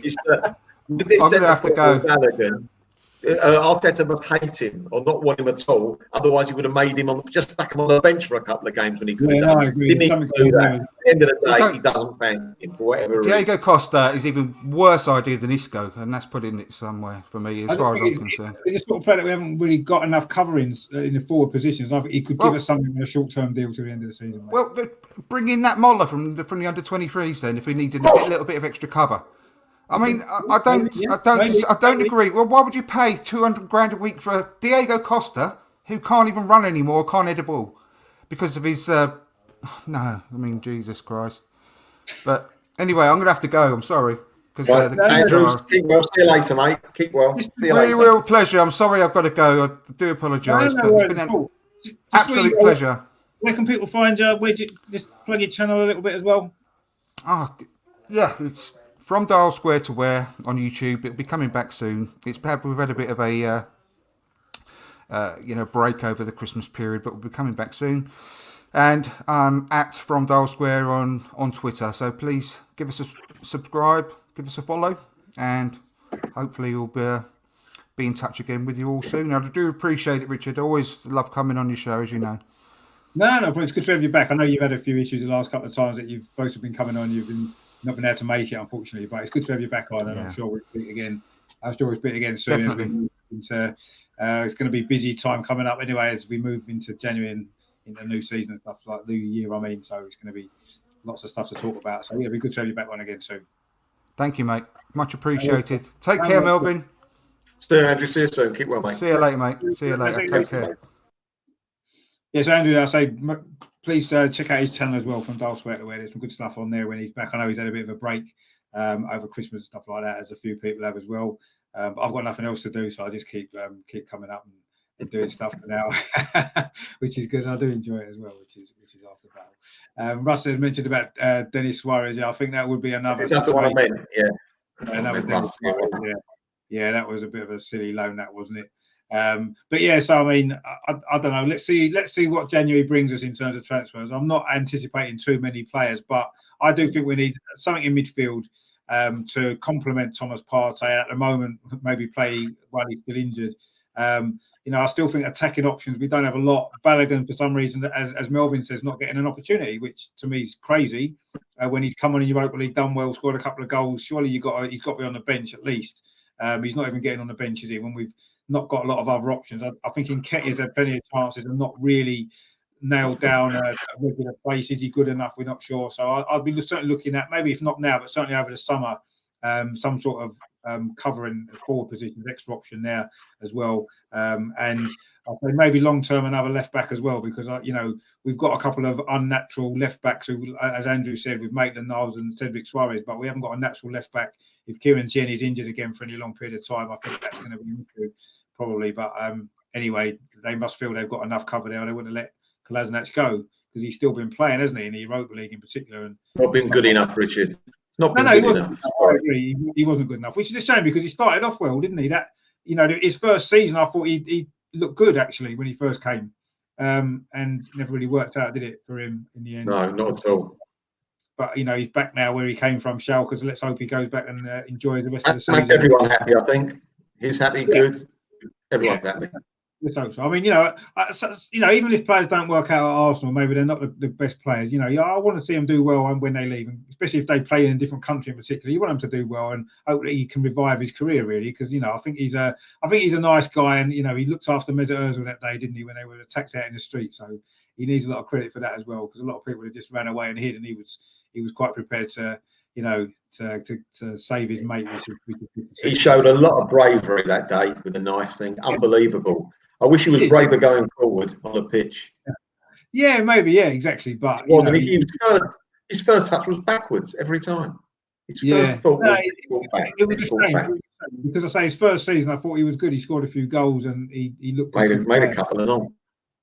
Yeah, and it never quite worked out in him. But I say hopefully he can have a good finish to the season there, and we'll see what happens at the end. I'm sure we'll move on permanently somewhere else, won't we, at the end of the season, along with a few others, I think. So, I mean, Melvyn, brilliant again. Thanks for coming on. It's been a pleasure having you on the channel again.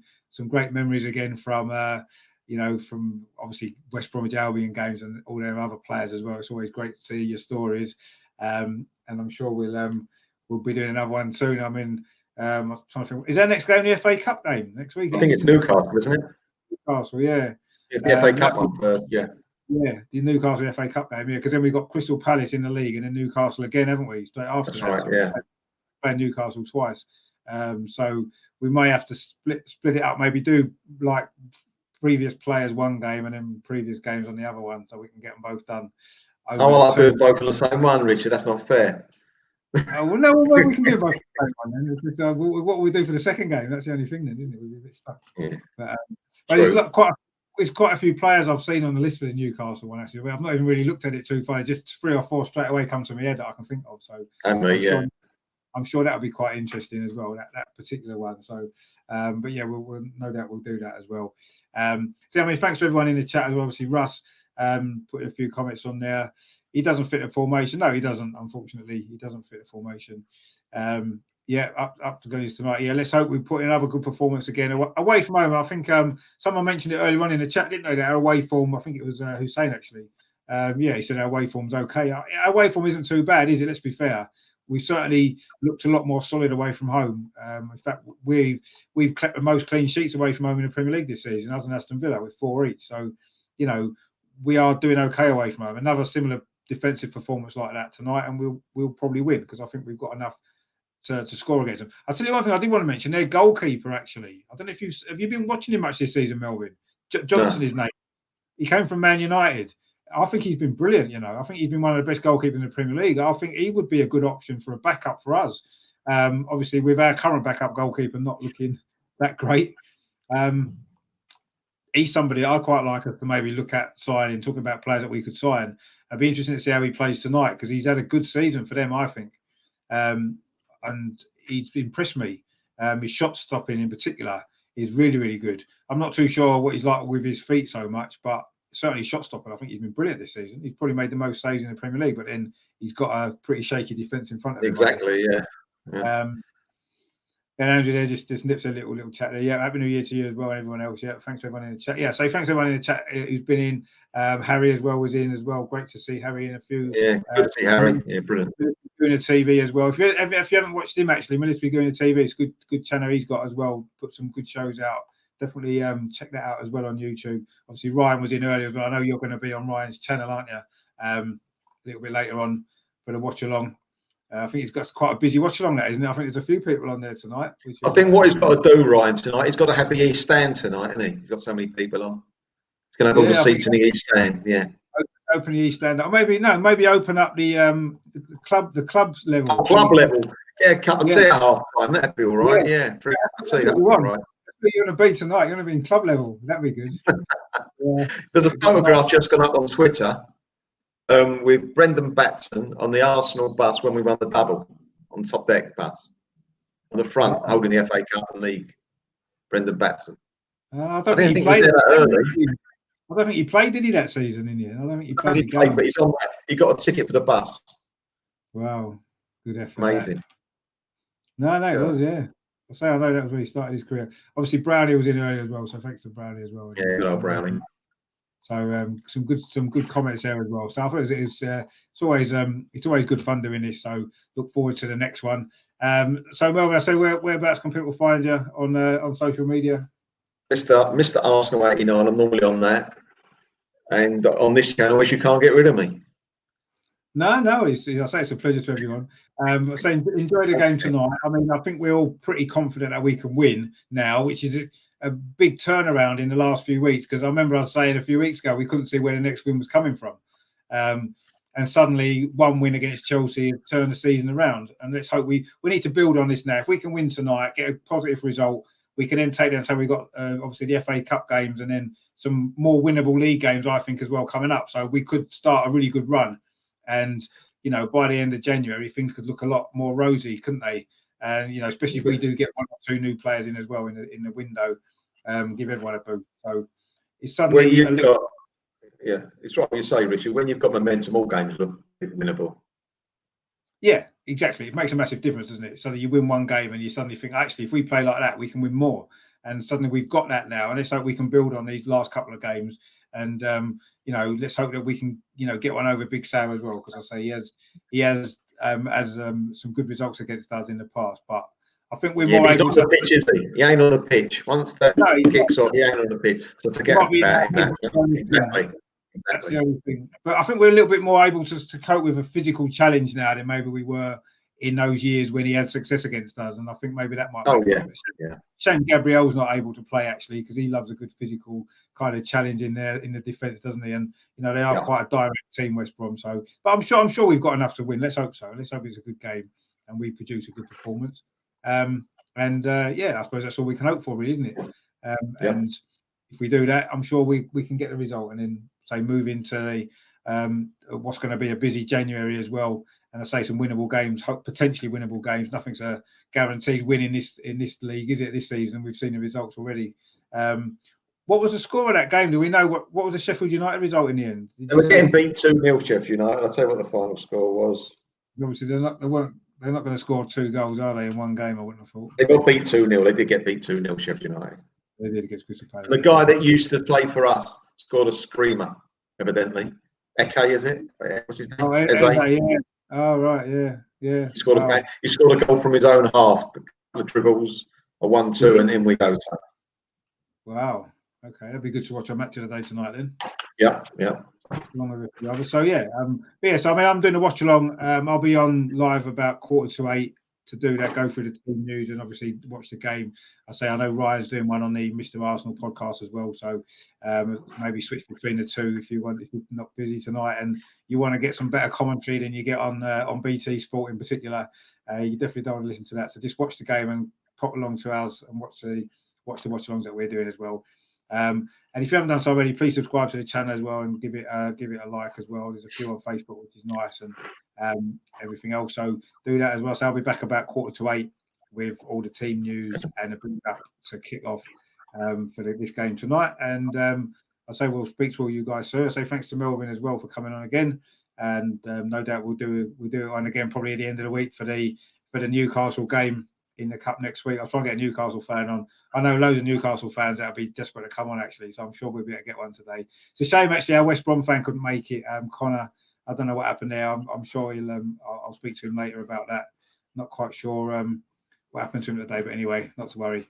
We got through it without him, and we did okay. So we'll see. But yeah, I'm sure we'll get some Newcastle fans lined up for next week, which will be good. Yeah, so thanks for that, Melvyn. Cheers to everybody for watching. I say stay tuned later on for the watch along. And of course, in the meantime, as always, come on, you Gunners, come on. 3 points tonight. Let's do it. Come on.